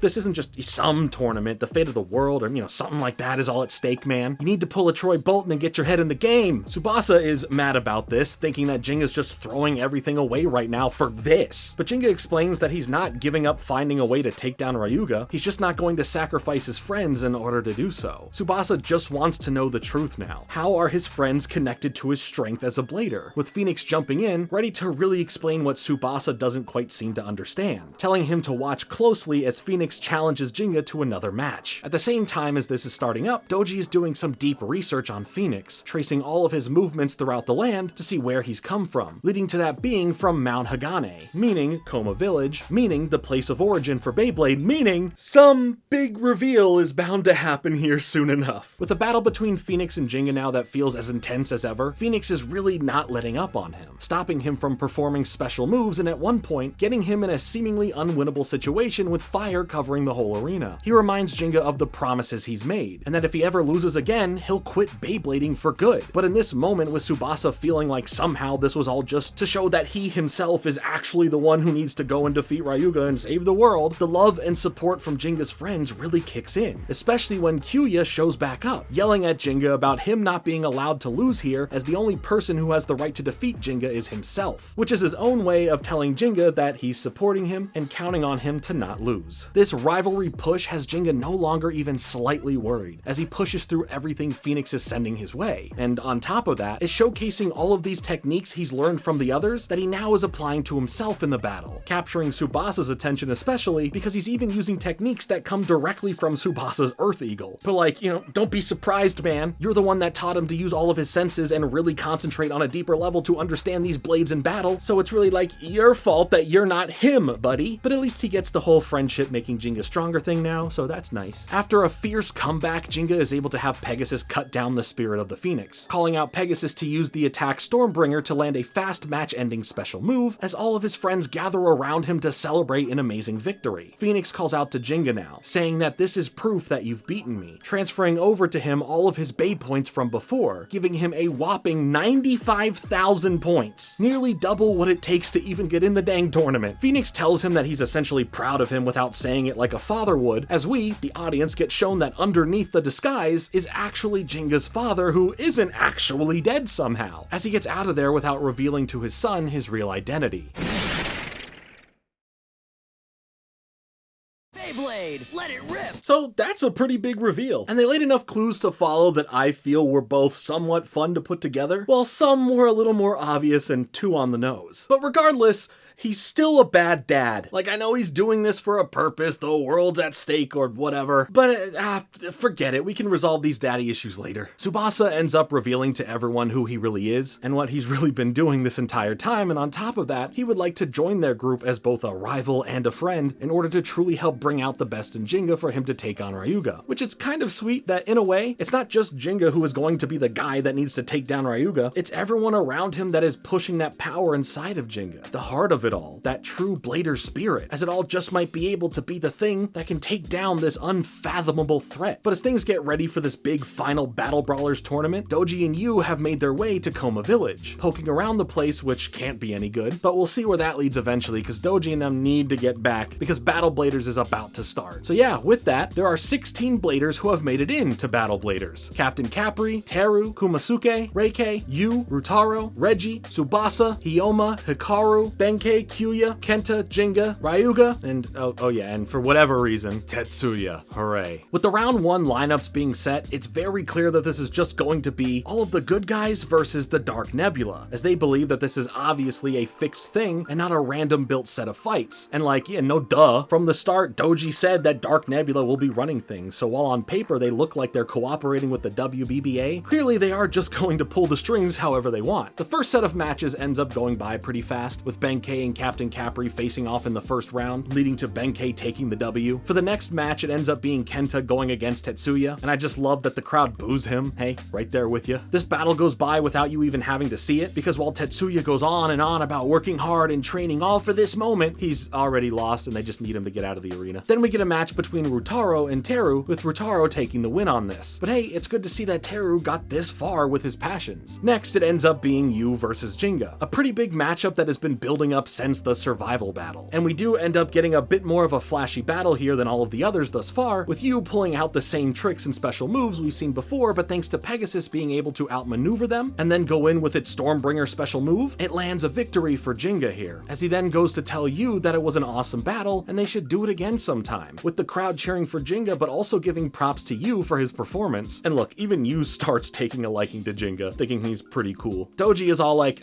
who needed him anyway? He wasn't a part of the real plan, teasing us with another character that should provide a real challenge coming up. Remember when I listed the names of everyone in the tournament, I mentioned the name Reggie? Well, who is that, right? Well, that's this character here that's being teased. I wasn't just throwing in a made-up character to mess with you all. I would never do that. This is a great roster of characters as it is. The next set of matches continue on with Kyoya going up against Kumasuke, with Kyoya obviously taking the dub on this one, as Tsubasa faces Reikei and Reikei alone, which is just weird for him to not have his brother with him for how they play. I mean, they can't count as a duo if they operate one blade, right? Well, Tsubasa wins, and there's only 2 battles left in the first round, with Hikaru pumping herself up to face Ryuga. But going first is Hyoma, who has to face the new guy, Reggie, as he's already glowing this dark green aura, menacingly waiting to battle like an attack dog awaiting a command. His blade is Poison Serpent, and everyone is just waiting to see what he can do because no one knows a thing about him. So Hyoma basically has to go into this whole thing blind when it comes to knowing his opponent and how he operates. During the battle, things seem too easy and unassuming as Poison Serpent isn't really being that aggressive or doing that much damage at all, with this all kind of boring the audience to watch. But all of this was biding time so that Reggie can catch Hyoma and abide as him, and the spirit of the serpent trap Hyoma in an uneasy feeling, with him essentially looking like he's tied up by the serpent now. And this was all just to mess with Hyoma's mind, with Reggie here slowly injecting poison from his blade into Hyoma's, and I'm not sure how all that works and how that directly affects Hyoma if it did, but sure, let's go with it. So now over time, this has weakened Hyoma's blade, but this wasn't just about winning for Reggie. This was about trying to destroy Hyoma's entire being, making this a way more messed up match that goes beyond winning or losing. Reggie ends things by destroying Hyoma's rock Ares, and it seems like his mind breaks in away from it all too, causing him to burst into tears and to fall to the ground. Gingga and the others rush to his side, but he pushes them away, ending this whole match in a seriously sad and messed up moment. But thanks to Gingga later on, after checking on Hyoma, telling the others that he'll be fine, he just needs to like rest or something, I don't know. So like, all the tension is broken for a bit in that aftermath, which is fine because of what we are about to get to next with Hikaru's match against Ryuga. Right when getting into the arena though, this dark presence coming from Ryuga and El Drago seemingly shatters all the faith and confidence she had walking in, barely being able to pull out her launcher at first before the battle gets going. Within seconds, Ryuga unleashes the power of El Drago, causing the announcer to tell everyone to evacuate as El Drago's direct attack on Hikaru goes through her and blasts a hole through the stadium, leaving a trail of destruction as Hikaru and her blade lie motionless on that trail. Gingga and the others of course rush over to check on her and freaking out over what had just happened, with the intensity between Ryuga and Gingga now building up, knowing that whenever they do clash, it's going to be electrifying. And I'm not just saying that because the blade is called Lightning El Drago. Okay, I am saying that because the blade is called Lightning El Drago. With dangerous and perhaps more deadly stakes and consequences than ever, the tournament continues just like normal, as if they didn't just have to evacuate the stadium and a hole was blown through it. Everyone has filed back into their seats, aside from where the seats were destroyed, with the round 2 lineups of 4 total matches getting announced, as they then take a break from it all to make repairs. So that's nice that they at least are addressing the massive elephant of a hole in the room. In this brief downtime, we get to see Doji and Ryuga work on the real secretive part of the plan, as all of the other Dark Nebula bladers for the most part were just pawns, as anyone who gets defeated are ending up as nothing more than food to feed the dragon, as Ryuga and El Drago power up from the absorption of their energy. As Yu is seeing the start of all this happen, Doji has Reggie handle Yu, setting up this heartbreaking match between the two of them where Yu realizes the truth of what's going on here, seeing that this was never at any point about having fun with Beyblading, and like, yeah, duh man, you're doing evil stuff with an evil corporation, but you're a kid, enjoy your ice cream. He also sees that Ryuga was never really his friend, and that looking up to him was just a mistake, using the final moments of this battle before being defeated by Reggie to cry out Gingga's name, as he knows that he was truly the person he should have been looking up to and following in the footsteps of. When the dust settles from Reggie's onslaught, it seems that with his final bit of energy, Yu is able to make an escape, disappearing from the area so he doesn't end up on El Drago's lunch menu. At one point during this break, Tsubasa tries sneaking away, as after seeing what Ryuga did to Hikaru, he wants to go and take care of Ryuga right now before anything worse happens and others get hurt. Kyoya, who is set to go up against Ryuga next, stops Tsubasa, already knowing what he's planning to do, saying that if someone were to interfere with his match, that he couldn't allow that to happen. And while Tsubasa just wants no one else to get hurt, not wanting Kyoya to end up the same way in the next round, Kyoya explains that by him going to try and do this now is the antithesis of what Beyblading is all about, what it all means, the true insult to the very core concept of it, with Kyoya saying that no matter how strong or menacing an opponent is, or even what the threat of it all could be, he's going to face them head on, giving it all he's got, win or lose. That's what it means to be a blader. He ends up getting through to Tsubasa, as he then tells him to train hard to be ready to win his match, because now Kyoya wants to see Tsubasa in the semifinals round so that they can go against one another. And I really like what they've done with Kyoya in this series, being able to show more of who he truly is, and how he still does things his own way, but he's not really a bad guy. I don't know, I just really love how he's been handled as a character. Now, when it comes to the tournament starting back up again, some special last-minute changes are made where everyone gets the surprise of their matchups being changed from what they were already set as, being forced to go along with this while knowing that the strings are being pulled by Dark Nebula on purpose to mess with our main characters here. Right away, Kyoya and Benkei have to go against one another, and Kyoya, in his own way, compliments Benkei for getting all the way to this point from where he used to be as a blader, with Benkei saying it was all because of him and seeing how hard he worked that inspired him to truly become the best he can. It's a sweet moment, the friends duke it out and Kyoya ends up securing the win in the end, but at least Benkei gets his flowers from Kyoya, as he tells him he is stronger, and then says to get stronger so that he's ready for the next time that they battle, which means a whole lot to Benkei. The next matchup is Ryutaro versus Gingga, which definitely has some flashy moments to it for sure, but Gingga is able to break past the mind illusions or magic or whatever Ryutaro is causing, with Ryutaro clearly not wanting to be doing this for the evil sake of the Dark Nebula Corporation. So when Gingga wins in the end, Ryutaro accepts the cards that fate has dealt, telling Gingga he entrusts the future of Beyblade to him, walking away as he knows what lies for him now when having to face Doji from this defeat. In between matches at the moment, Yu ends up stumbling in, being badly injured as Gingga and the others are there for him. We get to see how damaged his blade is as well, with Kenta getting angrier for what they did to Yu. And with this anger, he luckily can push it towards the right energy to face his next opponent, as it is going to be Reggie. With this match getting heated, you can feel the passion in Kenta pour out as he gives it his all to try and defeat this serpent creep. And not only that, he's able to pull some surprises, like the fact that he's battling with the spirit of Yu and his blade because he switched his performance tip with Yu's Flame Libras, giving his Sagittario some new advantages to give Reggie a proper fight back. But Reggie eventually snaps, going even more deranged than ever, brutally defeating Kenta by not only breaking his blade, but once the match has ended, continues to forcefully attack it to make it more broken for his liking as the audience falls silent, witnessing the onslaught. Kenta, in an understandable emotional state, pulls himself down into the arena to save his blade, but doesn't have the energy, as Reggie was nearly going to attack him directly. Luckily, Gingga was there, being able to stop the attacks with Pegasus, and forcing Reggie to stop, as the plan to get Gingga emotionally more angry is working like Doji wanted, as the better things will be for Ryuga and El Drago at the end of the day because of it. And with that emotion Gingga has towards Reggie now, Doji announces that in the next round, Gingga and Reggie will be the official matchup. But in a heartwarming moment, the crowd cheers on Kenta for the battle he put up, and it's just a nice thing to see. After that kind of brutality, we may just get a bit more of it, as the final match of this round is between Tsubasa and Ryuga. And with Tsubasa being nothing short of an amazing and powerful blader, he is able to not only hold his own for quite some time against Ryuga, he's able to actually pierce through the power of El Drago, causing Ryuga to turn things up to 11, noting that Tsubasa has done better than expected, as he didn't think he'd need to do what he does next to win the battle. El Drago is then able to start siphoning the power of Tsubasa's Earth Eagle, and by extension, Tsubasa, all in front of everyone to witness, no longer keeping it behind closed doors, ending everything by telling Tsubasa to say hello to the Pit of Despair, as all of this power from Ryuga and El Drago starts destroying the stadium even worse than before. And that's gotta be expensive to keep fixing, especially as fast as they're doing it, so like, who pays for this all though? Because while Dark Nebula is sponsoring the event technically, the wish that was won in the tournament to make this all happen would have had to have come from the WBBA based on that setup. So who knows? I'm sure lawyers are involved and it's a great time. Walter, we better call Saul. Walter, we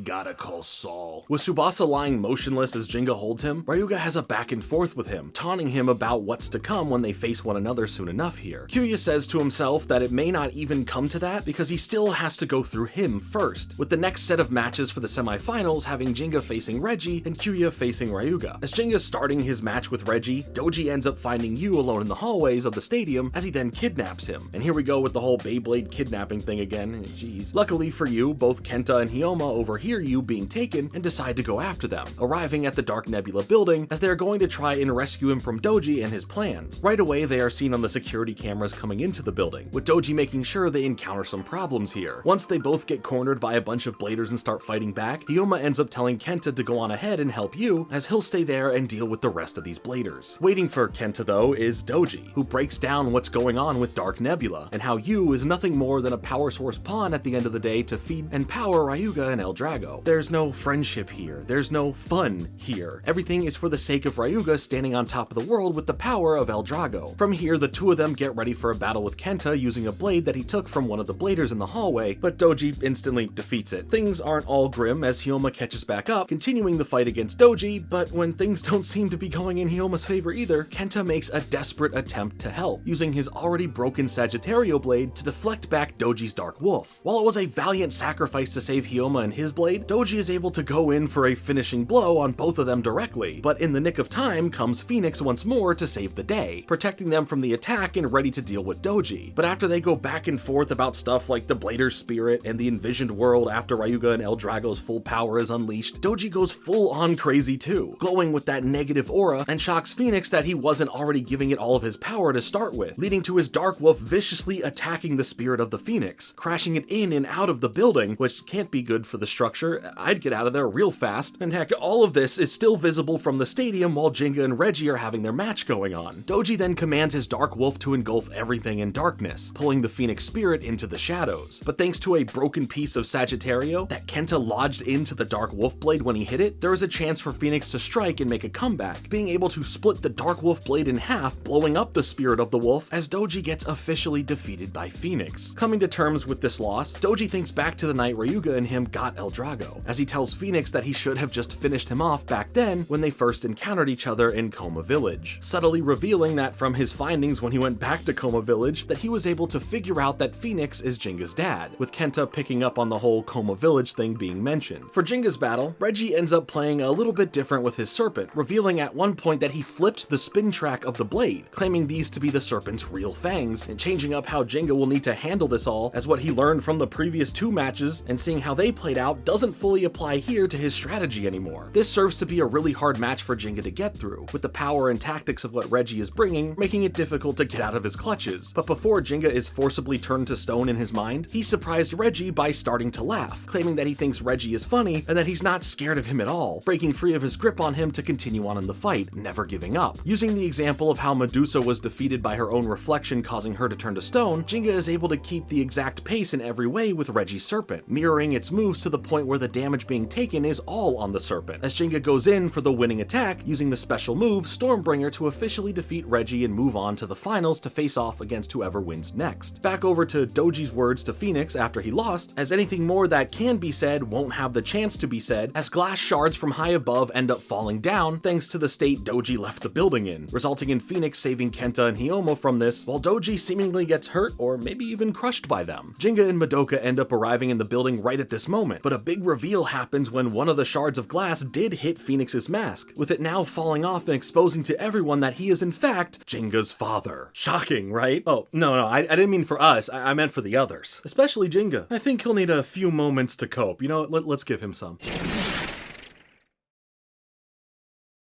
Beyblade! Assembly required. With everyone thinking it's impossible, he tries to look real cool and trying to impress them all by claiming that he's the Phoenix, he's been reborn, he does not die so easily. But an angry and tear-filled Gingga isn't happy to see his father, yelling at him, saying how could he, wanting to know what he was thinking with all this Phoenix crap, with all he did to Gingga while being the Phoenix and, I don't know, just not showing up in your kid's life so that he thinks you're still dead. Dude, yes! Finally, Gingga is not taking this anymore. He's not thinking his dad is just being goofy and weird, like he's being a bad father, and he should know that. This just feels so cathartic. Well, emotions are complicated as he asks his dad why didn't he come see him right away, running up to him and hugging him as he cries harder than he has in the entire series. Dang it! My pettiness aside, the search for you in the building continues, as back at the stadium, Kyoya is getting ready for his match with Ryuga, studying all his previous matches to truly be ready for them. Gingga and everyone else show back up, now having you back with them, as Gingga continues to confront his father, wanting to know some real answers and what he's doing here and why he's the Phoenix now and all that. In order for him to fully explain things, he needs to give a history lesson on more of the true history of Beyblade, reminding us of the meteorite that fell where Coma Village would eventually be, with that impact crater of it being the Green Hades Stadium that we saw earlier. But there was another star that fell to Earth, just somewhere else. But within that star was darkness that would eventually be molded into El Drago, as we see it passed on from one person to another throughout history, as it could be used to control great feats like parting the sea, or used for full-on war throughout different ages in history, over time turning it into the El Drago that we see as this evil and powerful being today. To truly combat these evil powers that man is now controlling, Gingga will need the Light of Hope, which turns out to be his Pegasus blade, as we see the ancestors of Beyblade creating Pegasus as the true opposite of El Drago, as it was powerful enough back then to just barely defeat it and seal it away. Well, up until Doji and Ryuga were able to unseal it anyway. And during that night, by the way, Jingga's father was able to survive because he just did. It was just a lucky random happenstance, with us seeing him pulled out by the talking cat. I mean dog, whatever. Looks more like a cat. I don't want to hear it. Much like I don't want to hear any more of Phoenix's story, or any more of Jingga's dad's excuses here. But I guess I'm gonna have to anyway, right? Yeah, I will have to. We see him telling Hokuto to keep pretending that he didn't make it in order for Dark Nebula to think that, allowing him to operate in the shadows, or eventually as Phoenix, in order to help secure that El Drago is returned to being sealed away. But thank the heavens that Hokuto tells him that he's a terrible parent, and ooh, does that just feel so good, I love it. He then tells Hokuto that he's not proud of this, but it will be for the best in the end. Later on, after seeing Gingga go and climb the mountain, being able to bring himself back up from being at his lowest, he knew that Gingga was able to truly be the one to lead the charge in stopping El Drago, thanks to him being who he is, and thanks to all of the friends he has made that have helped him become the strong blader that he is, as he tells them that together, they will all be standing with Gingga to help defeat El Drago, just like the ancestors did in the past. He made things more difficult for Gingga as the Phoenix to purposefully push him to get him in the mentality of always getting back up, as Benkei is kind of like,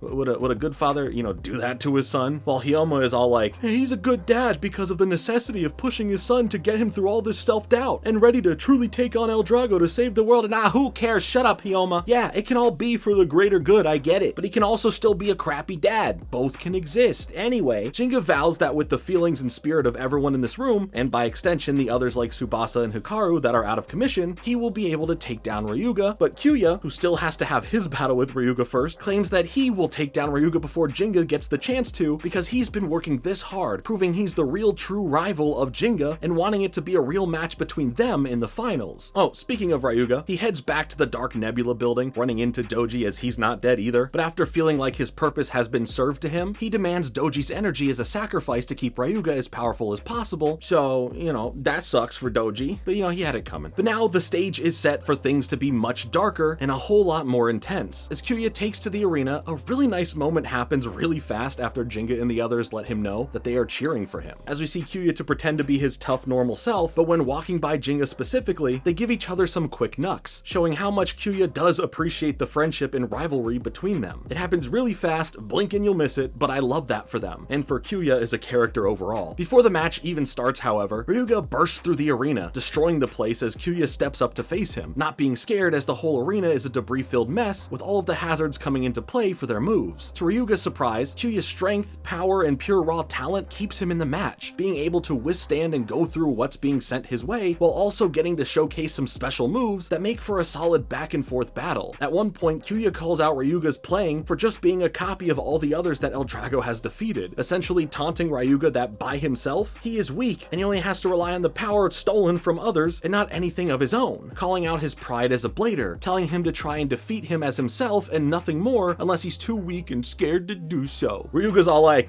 you think I'm gonna fall for this trick, huh? And Kyoya's like, yeah, I hope so. With Ryuga responding like, okay, sure, what the heck, as the battle continues on from there. Both blades crash into each other with the same intensity of special moves, showcasing how tough they both are at a base form, with Kyoya yelling about his blader spirit, giving it everything he's got to combat Ryuga, as they continue going back and forth with the power of their blades for even longer, as Gingga notes that because of the blader spirit, it's really a match of who is going to burn out of energy first as this keeps going on, with us seeing Kyoya not giving up despite how weakened or pushed around or beat up that he gets, and as they exchange some niceties about each other's skills, they each go in with their final bit of power, each trying to offer the final blow. But from this, the spirit dragons of El Drago come out and end up attacking Ryuga, sending that raw negative energy coursing through his body. And you know it's bad when after this, Ryuga's veins start bulging throughout his arms and face, you know, the classic anime trope that tells you that's the bad guy, and that they truly aren't playing around anymore. His eyes are now pure white as the energy flows out of him, and when he speaks, it sounds completely like something else is taking over him, proclaiming that playtime is over. And playtime has been said to be over multiple times so far in this series, so like, who's to say when playtime even is? A real philosopher's conundrum. Kyoya sends in his final move, which is Rock Leone's special move, King Lion Furious Blast Shot, with Ryuga sending in his final special move as well, Dragon Emperor Soaring Destruction. As the final confrontation of this round comes to a head, the stadium is basically destroyed once more. As Gingga and the others start rushing in as the dust clears, we see Kyoya standing there, pierced by El Drago's energy right through his body, as everyone is stunned and emotional over seeing what's happened to him in the end after everything he did to fight back, with Benkei taking it the hardest right now. Ryuga taunts Gingga and the others over the real purpose of this whole tournament, and all of the powerful bladers that have fallen, all just being these large pumped up sources of energy for El Drago to feed on, with Benkei emotionally trying to attack but forcefully getting thrown away from the power of El Drago. Ryuga tells Gingga it's him who he wants the most. All of this was for building up Gingga with as much energy for El Drago to consume in the end as possible, with the final battle between them set for the following day in a new special arena just for this occasion, with no need for a live audience anymore, because things are about to get deadly serious with what's at stake. As the night hits, all of his friends rally their support for Gingga, showing how much they care and are there for him, knowing he can do this. Once they all fall asleep, he decides to head out to the destroyed arena, not wanting them to be in the direct danger of all of this anymore, with him still claiming that they are fighting with him as he can still feel their presence. Arriving at the stadium though, he ends up finding Ryuga menacingly sitting there as if he was waiting for him, knowing he'd come, as he shows off the new stadium that they are going to be battling on, raising out of the ground this massive spiral structure that soars into the air like a skyscraper, as they will finish things off against each other at the top of it. As they right away get into an intense battle, both spirits from their blades are going toe to toe, with El Drago slamming Pegasus around as hard as possible, as Ryuga begs Gingga to truly come at him with all that he's got, because so far he's not amused. Gingga says that he's not here for his amusement, he's here for the sake of his friends, for the sake of the world, for the sake of everything that Beyblading is and what it stands for. Ryuga taunts him further about all of the power from the friends of Gingga's that he's defeated are what's coming his way through El Drago, finding it funny that for some of the friends that he claims to be fighting for are having their powers used against him. So he's not just fighting El Drago, he's being made to fight all of the strength of the bladers like Kyoya, Hikaru, and Tsubasa all at once as well. The power here from El Drago is more intense and powerful than it's ever been, but Gingga, keeping a cool head, is not backing down or scared, believing in the strength that his friends give him, knowing that he can get past all of this because of that. Gingga brings up the connection and bond of all of their hearts. That's what forms the light of hope. That's what will open the way to tomorrow, and I actually love how poetic that kind of gets as the sun then starts to rise on this final judgment day, making it an open playing field for both sides to fight for, with this either being the final sunrise with the world being plunged into darkness, or a protected future where once the sun sets again, it will rise every day after, with life going on, no longer having this threat of darkness coming to take the light away. Now with El Drago drilling Pegasus into the floor of the arena, quickly breaking apart the area, putting both of them in a dire situation that high up, Gingga ends up in the worst position here, but he then hears the voices of all of his friends calling out to him, telling him to not give up, as over on one of the helipads on the roof of the Dark Nebula building are all of the bladers and all of his friends showing off their love and support. But also like that building is, kind of falling apart inside with its whole structural being messed up, so I'd be careful up there, just saying. But this moment really fills Gingga with that true feeling of friendship, that connection to all of their hearts, that real power being the light of hope, as we see more and more bladers all around the city, heck, all around the world, thanks to it now being broadcast live, cheering him on, standing with him to give him the power to keep facing Ryuga and defeat El Drago. They tell him that this is everyone's battle. They're all there with him to make it the final battle, to make it where Gingga knows he's never going to have to do this alone. As the live broadcast continues on, the announcer makes it clear that one blader between the two of them will become the best in the world from this, but is that even fair? This wasn't even a global tournament. Who cares? Semantics, sorry. Gingga makes a final apology, claiming that he went out to start this battle, thinking that it would be safer for everyone, and that he could take all of their feelings and strength with him to handle it, but he made a bad call, noting that this is where all the feelings are now truly coming from, where the real strength is truly coming from, being able to really feel those connective bonds between all of their hearts. With this, Gingga is able to have Pegasus continue fighting back, pushing out of the tight corner that he's in, human, as his father watches from a distance as well, proud of how far Ginga's come and how he's been able to keep his emotions in check, as well as harness the power of all the spirits from his fellow Bladers, but he admits that Ginga's still missing one element to this whole thing, wondering if his son will be able to put the pieces together on what that is in order to truly save the day. Why don't you just,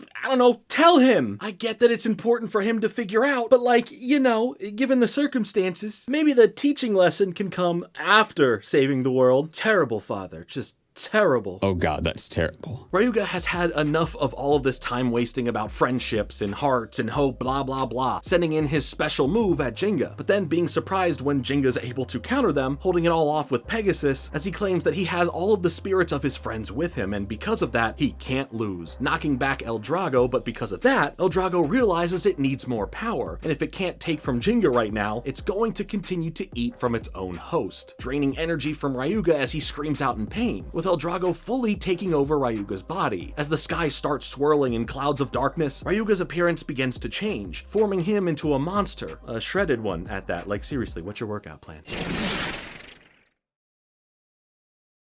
Beyblade. Assembly required. Okay, it's all come down to this. The final episode of the season, the climactic ending to the Battle Bladers tournament, and the deciding factor of the fate of the world. I don't know what I'm doing with my hands. But yeah, I thought this was a show about spinning tops and the friends you make along the way. But yeah, geez, it's so scary and violent. Ryuga is screaming in pain, yelling to be let free as he doesn't want to be absorbed by El Drago. As Ginga's father explains to the other main characters that anyone in the past who ever tried controlling El Drago were eventually taken over by the Dark Aura, and it would lead to their demise. And here, it's basically doing that to Ryuga since it's taken in so much power. Ginga's father explains that the path taken that would mold the direction of these fragments, with one heading into the path of light while the other went to the path of darkness, being all determined by the choices of humans, with those who sought greed and to shape the world around them in their desire, molding El Drago into the darkness it is today from the evil in those people's hearts, while Pegasus was molded by those who sought peace and having kind hearts. The whole Blader spirit comes down to what's true in your heart of hearts, and how that can shape you, or in this case, you know, your Beyblade. With the threat of what El Drago desires, the whole destruction of the world and plunging it into darkness, Ginga tries figuring out what he can even do here. But with then seeing the spirits of his fallen friends, Tsubasa, Hikaru, Kyoya, all of them standing there with him, along with all of the support from everyone watching, and with it, it's up to him to use this power and save the world, with it seeming like Ryuga is completely gone, and all that's left is this destructive evil spirit. But instead of just trying to defeat him any way possible, like others watching would want as they claim Ryuga's completely not there anymore, Ginga sees that Ryuga is trapped. He's just as much a victim now as the others who have been hurt by him, stuck as this prisoner who is only being used as a vessel of power to do El Drago's bidding. Someone who at the end of the day, to this evil spirit, is disposable. Ginga explains to everyone how he feels about this, saying that people like Ryuga and Doji were lured in and fooled by the power of El Drago, manipulating them without them feeling like they were, as El Drago has always been in control, slowly letting time pass in order to eventually get all the power he needs, which would eventually include Ryuga. As it was never Ryuga mastering the blade, it was the blade mastering Ryuga. With everyone else understanding this, his father is pleased, knowing that Ginga figured out that missing piece to this whole thing, as it all comes down to the Blader's spirit once more. With the anger of El Drago growing even stronger, we see the scarier shadow embodiment of this evil looming over them now, as Ginga gives it his big final push. Disregarding if there is a 0.0% chance to win here, he is going in with everything he's got, yelling that he's going in with everyone's power as well, creating this light and darkness spiral that shoots up into space as the final battle between the spirits takes place among the stars. How fitting. With one final special move, Ginga calls out Galaxy Nova, with El Drago sending in his final special move as they clash against one another, as we see the Pegasus blade winning the tussle, forcing El Drago back down to Earth, as Ginga says the thing to decide who wins a battle isn't the Bay's strength, it's the Blader's spirit. How many times are they going to tell us that? Legitimately, respectfully,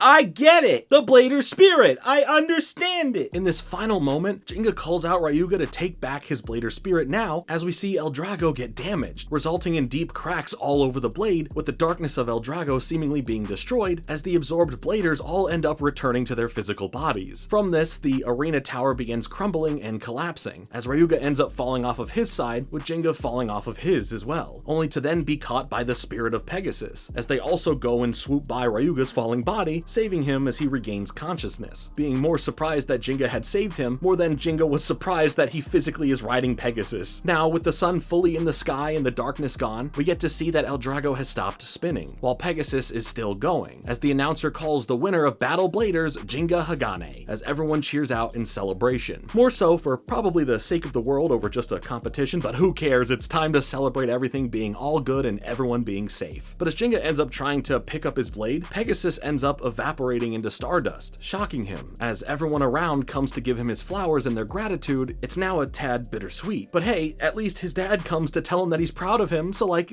that's nice, I guess, that's something. But when Gingga tells him that Pegasus disappeared, his father explains that in order to use the full extent of its power, and by extension everyone else's power, it exerted energy beyond its limits in order to win. But he reassures his son that by understanding this, and knowing that once it's rested its wings somewhere, there's a good chance that Pegasus, in some shape or form, will return, as we see the spirit of Pegasus one last time running into the sky and becoming dust, as a tearful Gingga thanks Pegasus for everything. Gingga, trying to snap back into his usual self, turns around to the others, saying that this is only the beginning, and there are new Bey battles to come, so they should be giving it their all, with everyone, good and ex-bad guy alike, all getting pumped up and hyped for the future ahead, counting down 3, 2, 1, as they all jump into the air for a final freeze frame as they yell, "Let it rip," officially ending the first season of the Metal Saga, Metal Fusion. Before everything wrapped up though, we also see that Ryuga was able to walk away unnoticed, as he ends up grabbing the cracked El Drago blade and continues walking away for now, teasing us for what could possibly be coming in the future. And yeah, that's the end of Metal Fusion. Gingga has ended up saving the day, but it is not the end of his journey. When it comes to this series and my thoughts on it as a whole, I am really impressed with how it all turned out by the end. It had the right combination of interesting characters, dynamic battles, and some utter ridiculousness, making for a solid season of the Beyblade anime,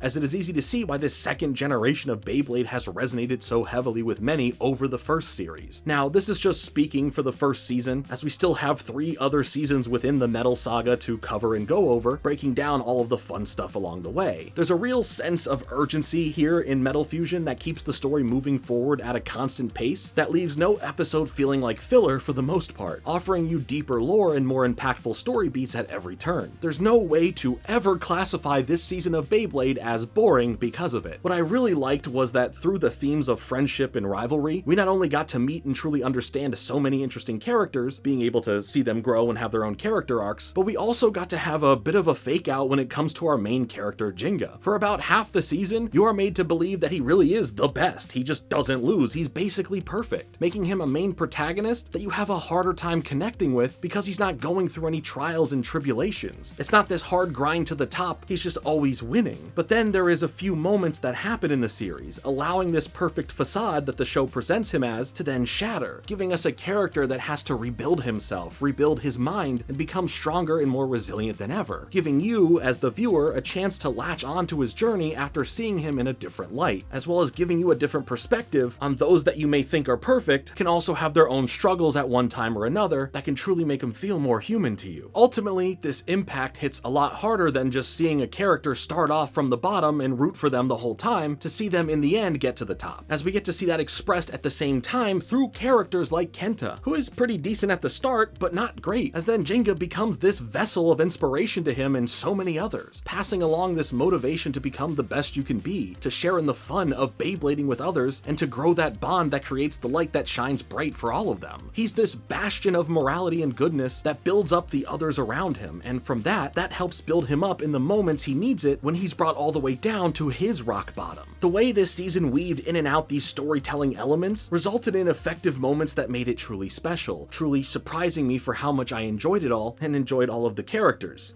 aside from Tetsuya. Oh, and Jingga's dad. But aside from that, I do like how they made it feel a lot more like Pokemon, as part of the Beyblade battle would focus on the spirit representations of the creatures duking it out as well, which made for some more visually exciting and fun elements that interspliced perfectly with the 3D Beyblade clashes. Visually, things were fun. Story-wise, things were fun. And with the heavy themes of this being a hobby and sport that you share in the fun of with your friends and rivals, the only true way to describe it all is, simply put, fun. But we aren't done with this generation of Beyblade just yet, in fact, we are far from being done with it all. So join me next time when we talk about Beyblade to see where the next season, Metal Masters, ends up going for Gingga and the others. It's bound to be a great time. I hope to see you there. there. How do you feel about Metal Fusion or the Metal Saga as a whole? Let me know your thoughts about it all and more in the comments down below. Thank you to my Patreon members who help support these videos getting made. It means the world to me and I appreciate you all so much. Consider becoming a member for $5 a month to help support these videos getting made, along with getting some extra bonuses. Also, make sure to check out and follow me on Spotify for audio-only versions of these videos for when you're on the go or on a long drive. Thank you all so much for watching, but before you go, make sure to leave a like on this video and to subscribe for more videos like this coming soon. But until then,